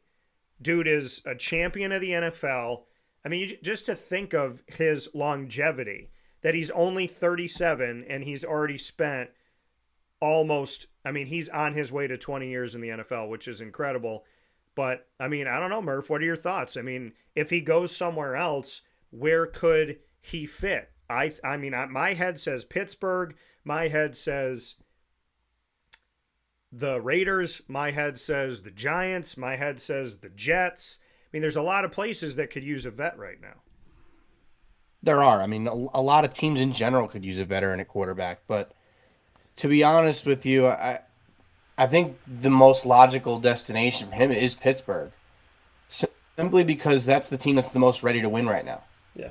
You know, I'm not going to sit here and tell you that the Jets are ready to win, because they're not. Clearly, we knew that. Would I take Matthew Stafford? In a heartbeat. But I don't think he would ever come to us. I think, you know, his top 2 destinations, to be honest, should be the Steelers and then probably either the Giants or the Raiders. The reason I say Giants over the Raiders is because I think they're building a good culture. They need to win now. I don't think Daboll and Joe Shane want to take their chances on a rookie, because if they have a bad year, they're gone. Yeah. So I think Stafford makes all the sense in the world for them. I don't think they should give up the number 3 pick to get him. However, if you can do that, you pick him up, you keep the number 3 pick, maybe you trade down to somebody that wants a quarterback. They could go up and get Shedeur or whoever. I mean, who knows? Maybe Cam Ward even makes it to number 3. Either way, I think both of those guys stink, so I wouldn't want either of them either way. But then the Giants can move down. Maybe they put themselves in a position to take the tight end from Penn State, Tyler Warren. That could be a really nice option for them. They could use help on the offensive line. They could use help on defense. I mean, they could use help everywhere. But, you know, maybe get Malik Neighbors a buddy out there on the opposite side. Yeah. You bring in Matthew Stafford, and he's got those weapons. I think, you know, maybe Tyler Warren's probably the best pass catcher in the draft. So maybe you go with him, a former quarterback who can, you know, run reasonably well. He probably profiles more, just not saying he's going to be this player, but stylistically kind of like a George Kittle type. You know, he can run, he can catch. He's not like a giant deer in the headlights like Gronk was. Yeah. But Gronk was also the best to ever do it. I think that makes a lot of sense for the Giants. If he goes to Pittsburgh, I think Pittsburgh would have to give up their first round pick to do it, to be honest with you. But I don't know. I mean, do they really need to get a first round pick for Stafford? No. I don't. No. I don't think they will. I mean, I don't think they will. I mean, if it was if it was the Jaguars, they would be giving up their quarterback for like a 5th and 6th round pick. But because I'll take him. And it's so crazy to me that I still want Trevor, but it was just crazy to me. There was even a conversation about Trevor potentially going to the Steelers or somebody else, and I put out this statement by me, and I stand by it. And I'm a Jaguars fan. I said, if the Jacksonville Jaguars trade away Trevor Lawrence to the Steelers or anybody else, like right now, they should end their time as an NFL franchise and open a lemonade stand. That was my response. And I stick by that response because it's idiotic. Okay, Trevor has had 4 coaches in 4 years. He's had 4 head coaches in 4 years. 4 in 4 years. Okay, he's never had a healthy offensive line. He's had wide receivers go down injured. He played with a high ankle sprain. He played with a shoulder injury. He probably should have had surgery before he had surgery. None of that is Trevor's fault. So I'm not even having the conversation about, are you done with Trevor Lawrence? And I laugh it off when people come up to me and they ask me that. Not in a mean way, but they say, after year 1, you done with Trevor? After year 2, you done with Trevor? After year 3, you done with Trevor? No, I'm not done with Trevor Lawrence. I covered him at Clemson. Okay? 6'6", can't teach that. The dude is a leader. He handles himself as a leader. He has remained humble. He has remained somebody that I respect. And he wants to be on the field. He wants to play for this team. A franchise that people think is drowning, he's still keeping his mouth above water, and he's trying to get this team through it. So, to the people that are actually fighting for the Jacksonville franchise to succeed, Trevor being one of them, I applaud those people. I respect those people. To the people that aren't fighting for them to succeed, leave the building. Nobody needs you there. But to the people that are trying to see this franchise grow and blossom and excel, I respect them. And Trevor's one of those guys. And Josh Allen's one of those guys. And Foye Oluwakin's one of those guys. There's guys on that staff that are putting the work together. And I respect the heck out of them. And if they're not going to extend my guy from Syracuse, Andre Sisco, they're going to regret that. They are going to regret that. He is their best, not safety, he is their best defensive back on that team right now. He is their best defensive back on the team right now. If they let him go, they will regret that. And if they do let him go, I hope that Andre Sisco goes to a championship caliber team, and I hope he plays for an NFL title. Because I am sick and tired of bad decision making, and the fact that Sisco hasn't been re-signed is laughable to me. But that's just my opinion. That's just coming from a guy that thinks he knows what he's talking about with the Jacksonville Jaguars that's been right more than I've been wrong. So, Murph, I want to get to one more thing here before we hop out. There's something that's, unfortunately, we have to talk about this morning. And that thing that we have to talk about here is a chant that was made at the Arizona BYU game. Arizona has apologized for a derogatory chant aimed at BYU following the Cougars' 96-95 upset of the Wildcats, who at the time were ranked number 19 in the country. This game happened on Saturday night. Per video of the incident, Wildcats fans chanted an expletive and Mormons toward BYU, the flagship school of the Church of Jesus Christ of Latter-day Saints, as players exited the floor. Now, I believe they said F you Mormons. So, Arizona Athletic Director Desiree Reed-Francois said, quote, following tonight's men's basketball game, it was brought to our attention that an unacceptable chant occurred. I love how they say brought to our attention. Like, if you hear it, no one has to bring it to you. Unless she was, like, in some silo somewhere. Maybe she wasn't at the game. I don't know. But brought to our attention, like, if you watch a video and you can hear it, like, no one has to bring it. But anyways, quote, on behalf of the University of Arizona Athletic Department, we apologize to BYU, their student-athletes, coaches, and fans. The chant is not reflective of who we are and should not have happened, end quote. Now, emotions flared toward the end of a wild game. Down by a point, Arizona's Caleb Love appeared to score and draw a foul with 12 and a half seconds on the clock. Officials ruled that he wasn't in the act of shooting when the foul occurred. Unlike the NBA, college basketball does not have a continuation rule. The NCAA rulebook states that, quote, the act of shooting begins simultaneously with the start of the try and ends when the ball is clearly in flight, end quote. I don't even know how there's any other rule. But Love sank both free throws to give Arizona a 95-94 edge. On the other end, officials drew boos from the crowd when they called a foul on Trey Townsend. BYU's Richie Saunders went to the line, and he made both of his free throws with 3.2 seconds left to play in the game, and they went up 96-95 and sealed the win. Players from both teams had to be separated after the game as they approached the handshake line. Arizona coach Tommy Lloyd criticized the foul call that led to BYU's game-winning free throws. Quote, it's a bad call. I mean, like, whatever. What am I going to say? You hate for a game to be decided by that. I mean, Townsend, I feel horrible for him. Guy didn't play in the second half. I tightened the rotation. He played good defense. Saunders is pivoting, throws his shoulder at him, throws up a shot and falls down. It's a foul with 2 seconds to go. Listen, it's the Big 12. That's what I'm told.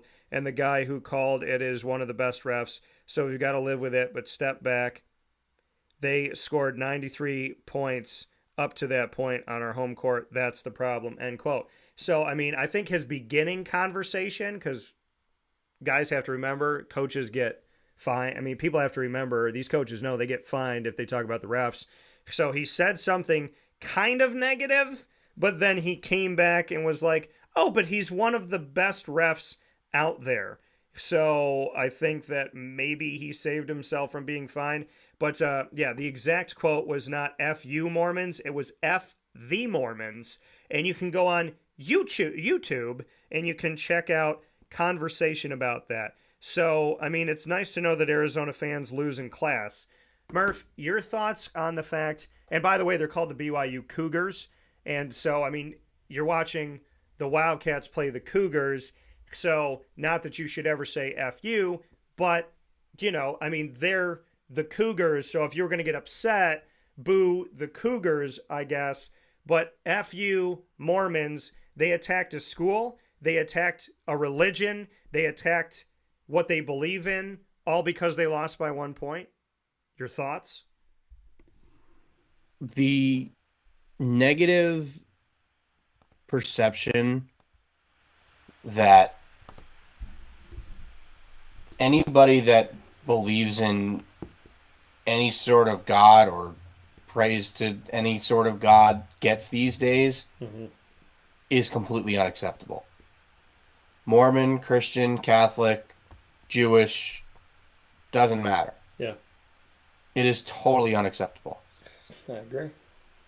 That's all I have to say. It is totally unacceptable. You don't want us to, you get mad at us when we make if somebody makes a, anti-Semitic thing about Jewish people that maybe isn't necessarily meant to be that, but then it's okay to say F you Mormons? That's okay?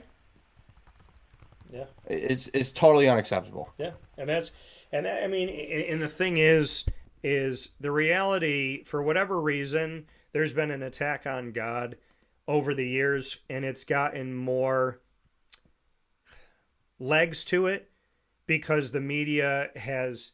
See, if the media shot it down, if the media took a stance, unified, and said, enough is enough, don't attack religion, it's wrong, then I feel like some people that apparently weren't raised right or were raised right but decided to not listen to their parents and guardians, those people would feel bad if the media came down hard. But the problem with the legacy media is that they have not felt the need to go against God because they're against God. And so what I find to be very hilarious about society is something that I've said on the show. Check the tape. I've said it for years upon years.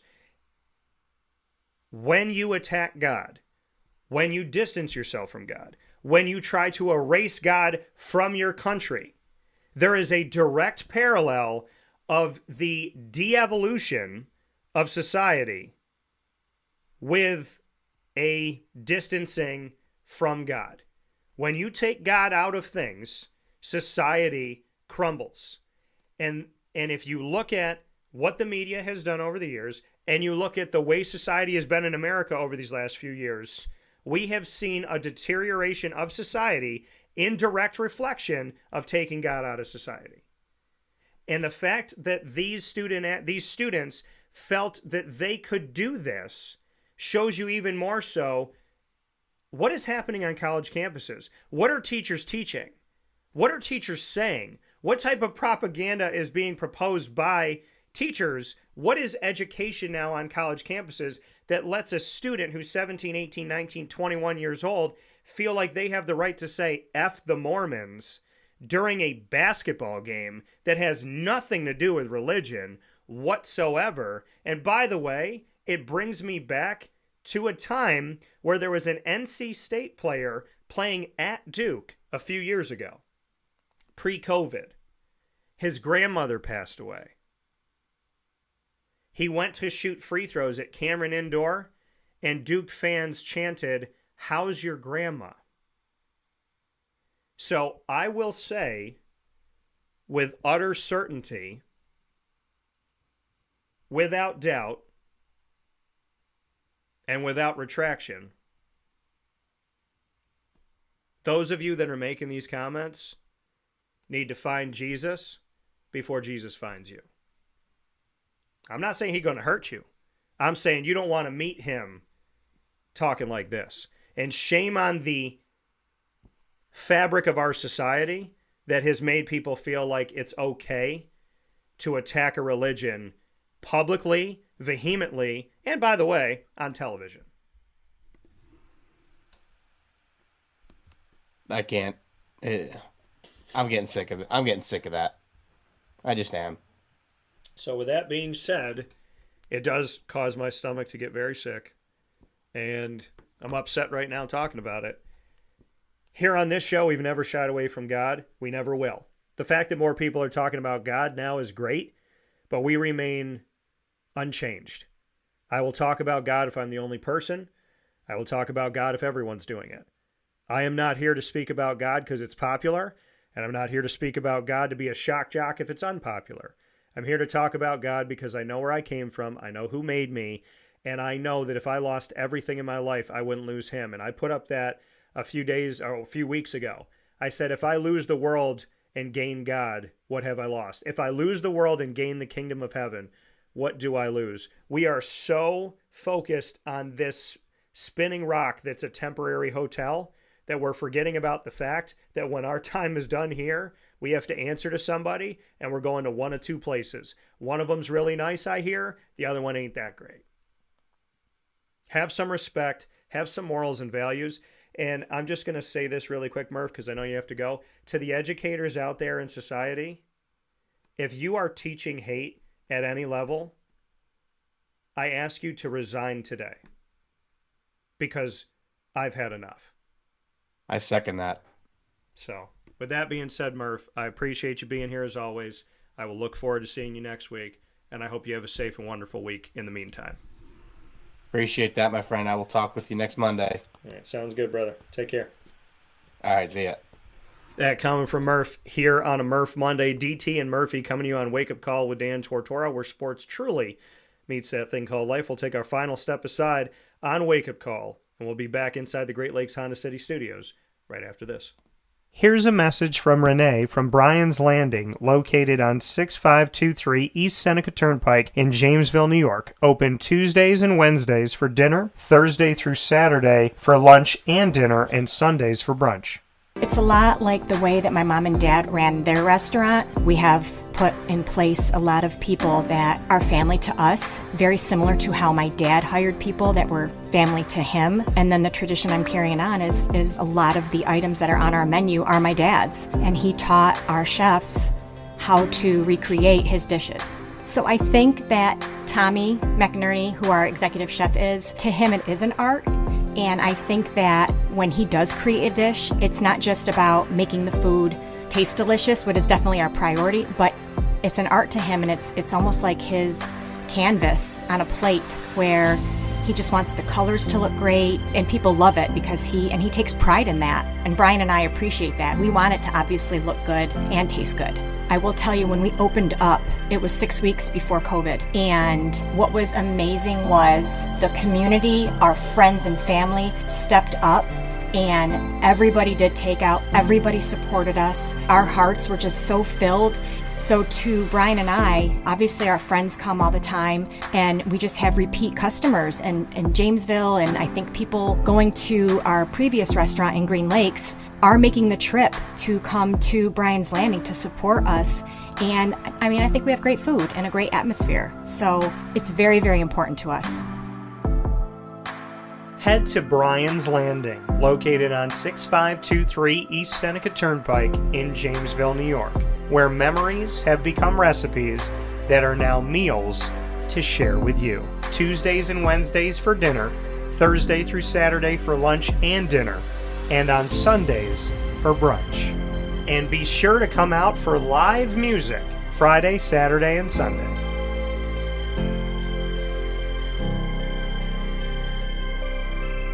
Here is a special message from Brian Bruno, owner of Servomation Refreshments Incorporated. I grew up in the family business, had the experience of working for a national food service company with thousands of employees, and as much as I enjoyed the experience I had, there was something about, owning my own company and being able to change the things I saw wrong with the industry firsthand, which is why I moved back to my hometown in Canastota, New York, to launch Servomation. It was back in 2007. When we first started the business in 2007, really you didn't find any machines with credit card readers. There was a lack of variety in machines. You got stuck with basically whatever the vending company wanted to sell that day. There was a lot of inefficiencies in the business, and those were all things that we saw as opportunities, both from a customer level to improve and from an operating level to be more efficient. We've really been at the forefront of introducing retail technology into our space. We were doing self-checkout back in 2009 before it really became a national phenomenon. The whole point of it isn't to just improve the customer experience. It's to make it feel more like a retail environment where people don't have to be afraid of what they're buying behind glass. They don't have to be afraid of not being able to see the ingredients of the packages. It was an easy transaction from that standpoint.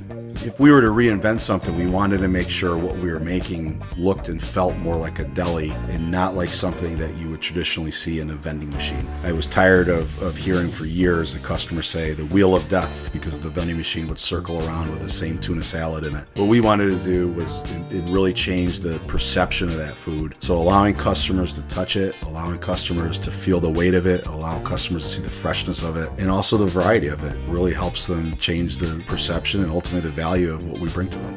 The point of differentiation you have to make is either in value or the quality. And I think on both of those fronts, Servomation has really, in large part, changed that value system for employees. So they no longer have to worry about bringing their food from home or having to leave their desk during the day and rush out to get back in time for their break to end. We're bringing something that they can count on in their break room every day, and they know it's going to be there, they know it's going to be fresh, and they don't have to worry about it being sold out or something that they don't enjoy. We've also heavily invested in flavored water machines, so you can get a glass of water with a fresh piece of fruit in it, along with bean to cup coffee machines. So there's not a day that goes by we're not surprised when we get customers that call us and say, we didn't know you could do all this. We're really lucky to have a strong group of dedicated employees. Most of our employees have been with us since inception. They're family to us, and people like doing business with people they like and trust. And I think the same thing goes for employees. In a day and an age where there's a lot of corporations that just look at an employee as a number and don't get to know them, that's just not the way I was raised or how I like to do business. So we're a little old-fashioned. We like getting close to our employees. We like knowing how we can help them. We like knowing how we can improve their lives, adjust their schedules, whatever it may be to help improve their quality of life. And we think in the end that makes for a happier employee. We're fortunate enough to have really grown over the last several years, and from Pennsylvania to Massachusetts to Connecticut, we really do have a strong connection, even though we're not in the rooms every day with these employees. There's not one single employee that we feel like we don't know, and certainly we know they can call us at any time, and they're definitely treated as family to us. I wake up every single day really excited to surprise our customers in a good way. The one thing I can tell you is I think that every one of our employees and every one of our customers will continue to be at the forefront of every decision we make. Find out how Servomation can help you and your business by going to servomation.com.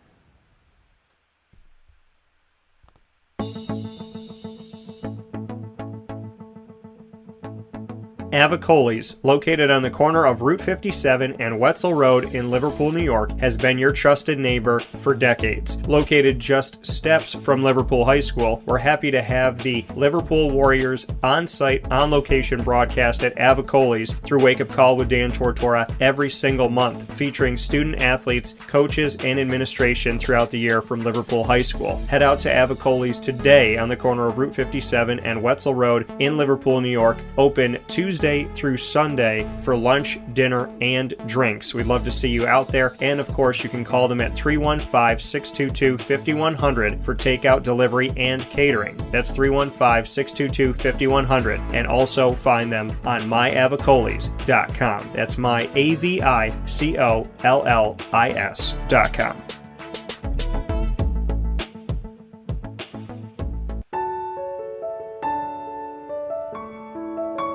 Having peace of mind when you're out of town that your furry-loving friend is safe and sound means taking them to Canine Campground, because we all know that when it comes to the love of our pets, it goes well beyond the call of duty to make sure they're safe and sound. Right, Lily? So take a ride to 242 Johnson Street in East Syracuse, New York, and see Canine Campground and where your dog will be staying, in the classic cabin, the executive cabin, the grand cabin, or of course the luxury cabin, because if you know Lily, you know she loves luxury. Now you don't have to wait to the last minute to find a family member or a friend that'll take your dog for a few days. Call Canine Campground at 315-299-4013. That's 315-299-4013. Their drop-off and pickup times are Monday through Sunday. Check K9campground.com for more information. That's the letter K, the number 9, and campground spelled with a K.com. K9campground.com. When you're going out of town, bring your dog to Canine Campground.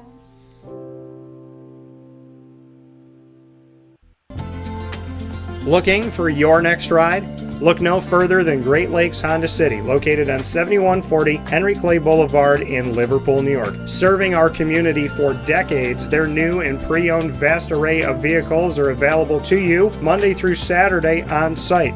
To search from home, shop at GreatLakesHondaCity.com. Call 315-365-5576 to set up an appointment. That's 315-365-5576 for Great Lakes Honda City, 7140 Henry Clay Boulevard in Liverpool, New York. Great cars, great people, Great Lakes.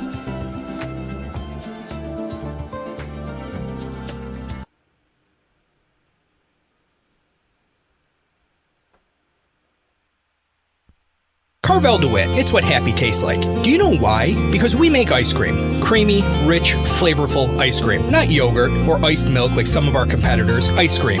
Fresh, by hand, daily. For the calorie conscious, we have something new for you. Our new Carvelite. Same great flavor, creaminess, and texture of our regular ice cream with only 35 calories an ounce. So whether you want an ice cream cake, flying saucer, dasher, carvalanche, hard or soft ice cream, we will satisfy your craving with our fresh, handmade regular or new Carvelite ice cream. Carvel DeWitt. It's what happy tastes like.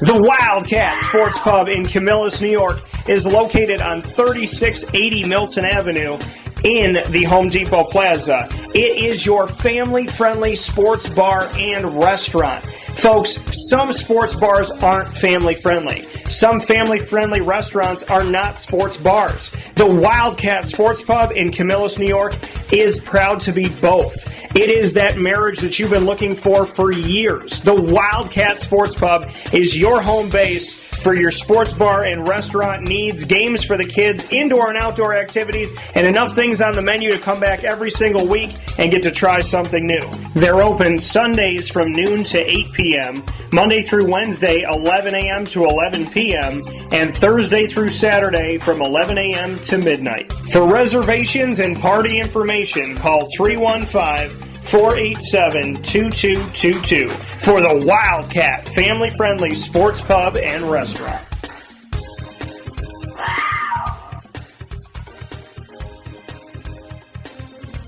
GG Cards and Breaks. Like, comment, subscribe. GG Cards and Breaks coming to you on 639 Zelmar Place in Syracuse, New York is open Tuesday through Saturday from 10 a.m. to 6 p.m. and on Sundays from 10 to 5. You will find GG Cards and Breaks for your sports card and trading card needs. They have all the supplies to protect your cards, to travel with your cards, to showcase your cards.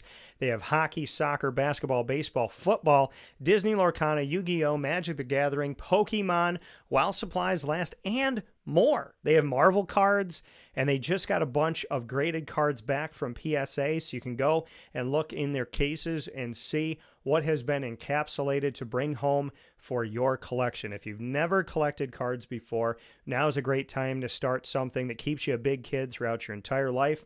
How do I know that? Because I started collecting like 30 years ago, and I'm still doing it, and I still get that feeling. And it's one of those things in my life I can't describe. It's just, there's just something to be said about, I look at a pack of cards or I look at this and I'm like, that's where I got it.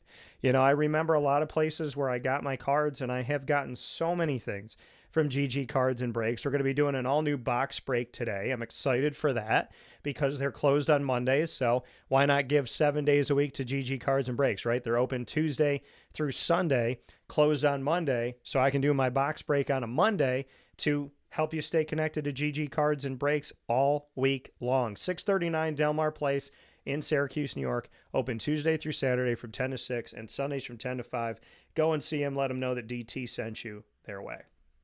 With that being said, here on Wake Up Call with Dan Tortora, where sports truly meets that thing called life, I want to thank you for being a part of the show today.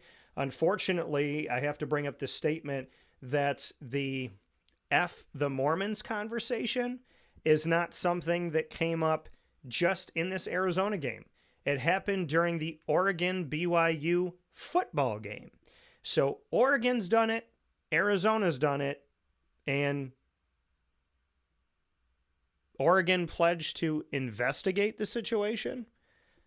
What do you need to investigate? To see if you have a hate group on campus? To see if you have a bunch of idiots that you allowed onto your campus? Blanket statement. This is what I would do if I was the president, chancellor, athletic director, whatever, of Oregon, Arizona, or anywhere else that likes to spread hate. I would very clearly say, if you involve yourself in saying or acting in a hateful way, including attacking religion, you will be suspended with the opportunity of being expelled. I'm not putting up with that on my campus. You got a bunch of people that think we can say this, and obviously you planned it because you're ready to do it, right? It's not one person doing it by themselves, but this is hate speech. This is attack on religion, okay? This is hate speech. The fact that people around this country cannot call anti-Semitism anti-Semitism because they don't want to offend the people that are anti-Jew, and then they say at the same breath that they support Jewish people. You don't support Jewish people if you can't stand against anti-Semitism. You remember when they were talking to the Ivy League schools and they're like, and they couldn't say that they stand against anti-Semitism? Again, there's certain things in this world that are black and white. How can you sit there and say that you don't stand against anti-Semitism and you're overseeing an entire university? Resign. Resign. I don't wish bad on you. I'm not wishing any bad on you. I'm asking you to resign your post. Because if you cannot stand against hate, if you cannot say that you are against anti-Semitism, against anti-Christianity, against anti-Islamic beliefs, right? People should be able to practice freedom of religion. It's our First Amendment. And what do people say about the Second Amendment, the right to bear arms? Is that a Second Amendment was created in order to protect the First Amendment.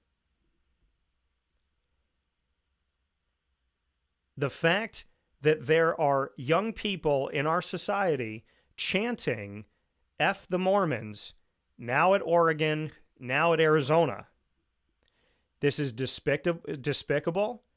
Every person involved should be brought in. Everyone that has been a part of that I mean, thankfully, we have things on video and audio, right? So to the best of our ability, yeah, it's a crowd.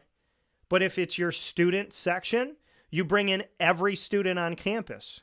If it is your student section, you assemble your students that were at that game because they had to buy tickets or pick up tickets or whatever. You assemble them together in your gymnasium or auditorium or wherever, and you make it very clear to them that they've all been suspended for the next home game or next 3 home games. If that's for football, that's half a home season. How about that? You say F the Mormons in the first or second game, now you're suspended for 3 more. Now you're going to miss almost the entire rest of the home season. I would bring everybody in from the student section that was involved. If I'm a school, I would put out a statement to anyone, fan, student that's a fan, whoever, because people that aren't students that are saying this stuff, they need to be held accountable as well.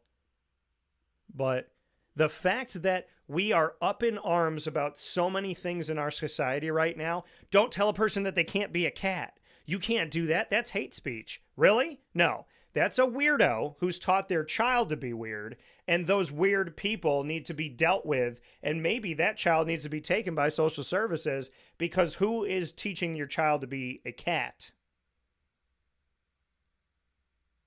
When I was a kid growing up, if they found a kid peeing and pooping in a litter box in someone's home, that family would be investigated, and that child would be taken from that home because that home would be considered fit to be unsafe for that child. Social services would have a heyday if there was litter boxes and kids going to the bathroom in the litter boxes, sleeping in cages and whatnot. So that's considered hate speech. When somebody goes, your child should not pee in a litter box. That's considered hate speech, right? No, it's not. It's considered standing up against crazy people.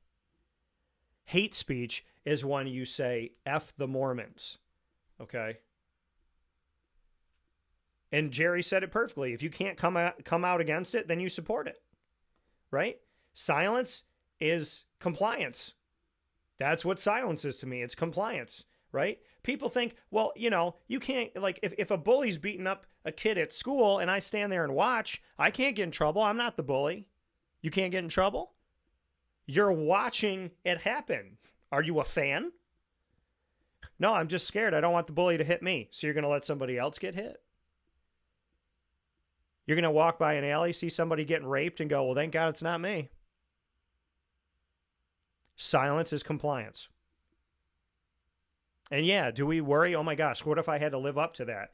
Dan, would you do that? If you walked by an alley right now and you saw somebody at gunpoint or at knife point or getting raped or getting beat up, would you do something? I would be concerned for their safety above being concerned for my life. Because if I walked by it, I would think about it for the rest of my life. Do I want to be in that situation? No. Do I want anybody to be in that situation? Absolutely not. It's a horrible situation to be in. But you know what's more horrible than the situation of walking by and wondering, should I do something? The person that's actually being attacked. We have long since made fun of Mormons in American society.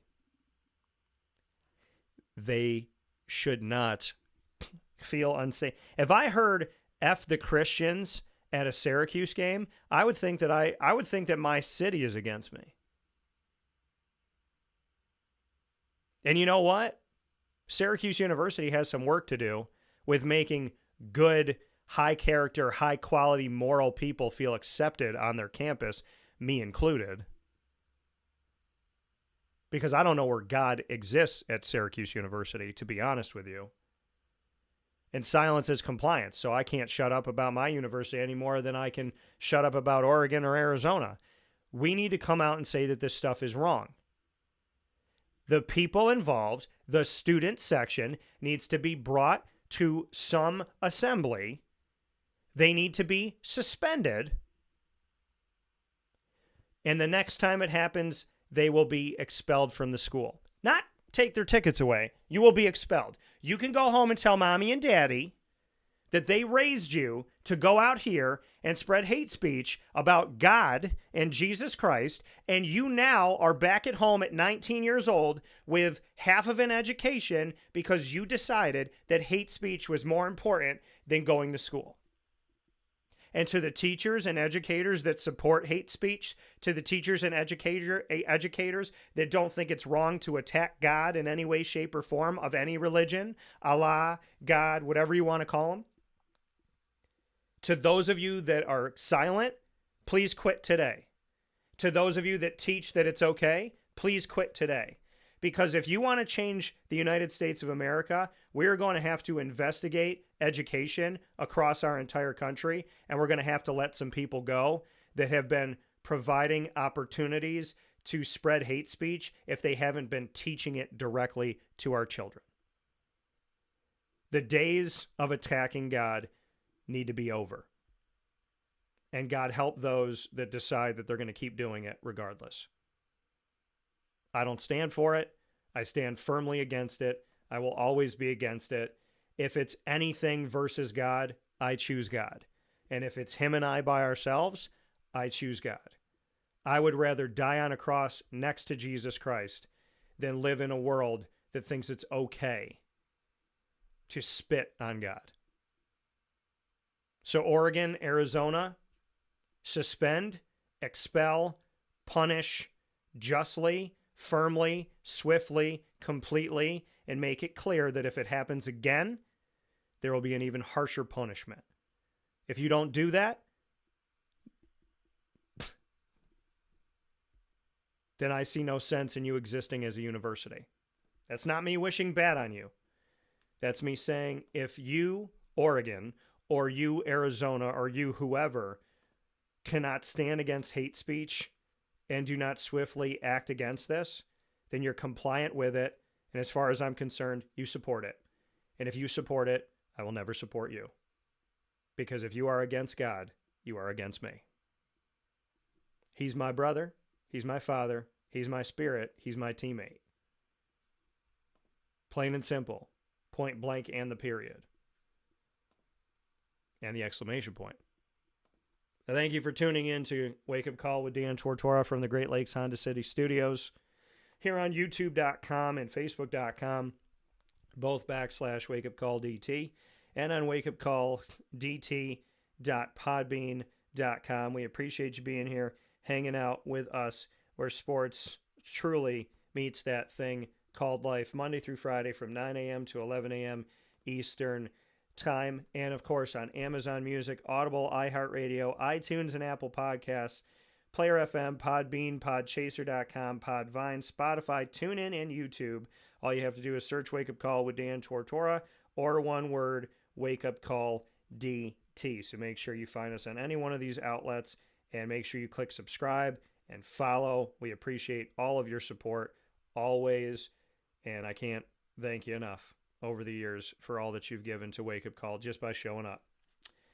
From New York to North Carolina, we now have a wonderful Brooklyn Pickle down in Southern Pines, North Carolina on 1788 Old Morganton Road in Southern Pines, North Carolina. You will find them down the road from the PGA Tour very well-known site, Pinehurst Golf Course. Pinehurst Golf Course, less than 10 minutes from that golf course, is Brooklyn Pickle in Southern Pines, 1788 Old Morganton Road in Southern Pines, North Carolina. Those awesome soups, salads, and sandwiches have now found their way down to the state that is first in flight. Head to Brooklyn Pickle in Southern Pines today and let them know that DT sent you. You can visit our team of partners in Central and Upstate New York, of course, by going to Great Lakes Honda City, Carvel DeWitt, the Wildcat Sports Pub, GG Cards and Breaks, Ma and Pa's, the snack capital of the world, Avicoli's, Mother's Cupboard, Canine Camp Dog Daycare, Servomation, Chick-fil-A Cicero, Canine Campground Dog Boarding, Pizza Man, and Brian's Landing. And of course, we are the exclusive multimedia market partner of your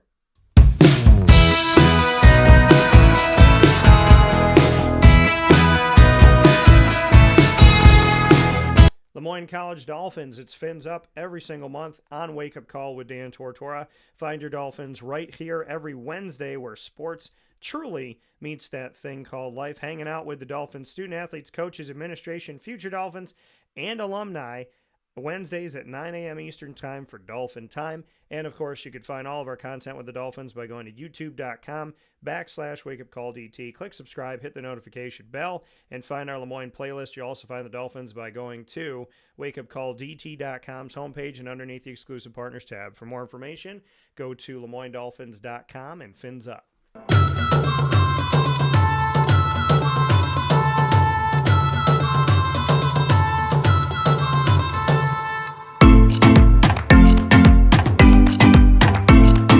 The Bryan and Stratton College Bobcats of Syracuse. I played it a little bit longer because I had to dance a little bit more in the studio here. I like that music way too much, but also not enough. Bobcat Buzz here on Wake Up Call with Dan Tortora. You will find the Bobcats of Syracuse, Bryan and Stratton College of Syracuse Bobcats, right here where sports meets life. Student athletes, coaches, and administration join me for our exclusive multimedia marketing partnership, men's and women's basketball. We just did a bunch of specials with them. Check them out by going to youtube.com/wakeupcalldt. Click subscribe, hit the notification bell, and find our BSC Syracuse playlist, including a very heartfelt conversation with Eunice Silong of the women's basketball team at Bryan and Stratton College of Syracuse, and I cannot thank Eunice enough. We're going to be airing another special that we have as well coming up with the Bryan and Stratton College Bobcats of Syracuse women's basketball team, so don't miss it because it's coming up today. Very excited to make that new addition to the Bobcat Buzz. You will find them all by going to youtube.com/wakeupcalldt, like I said. Click subscribe, hit the notification bell, and find our BSC Syracuse playlist. The Bobcats are also on wakeupcalldt.com's homepage and underneath the exclusive partners tab. For more information, go to syracuse.bscbobcats.com and go Bobcats.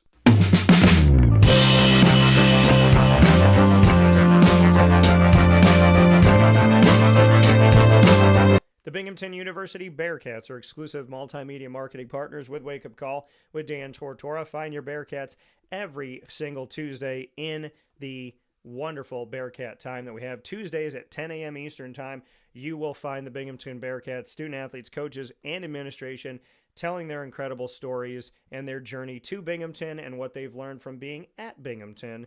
All of this is on youtube.com/wakeupcalldt. Click subscribe, hit the notification bell, and find our Binghamton playlist. The Bearcats are also on wakeupcalldt.com's homepage and underneath the exclusive partners tab. For more information, go to binghamtonbearcats.com and go Bearcats.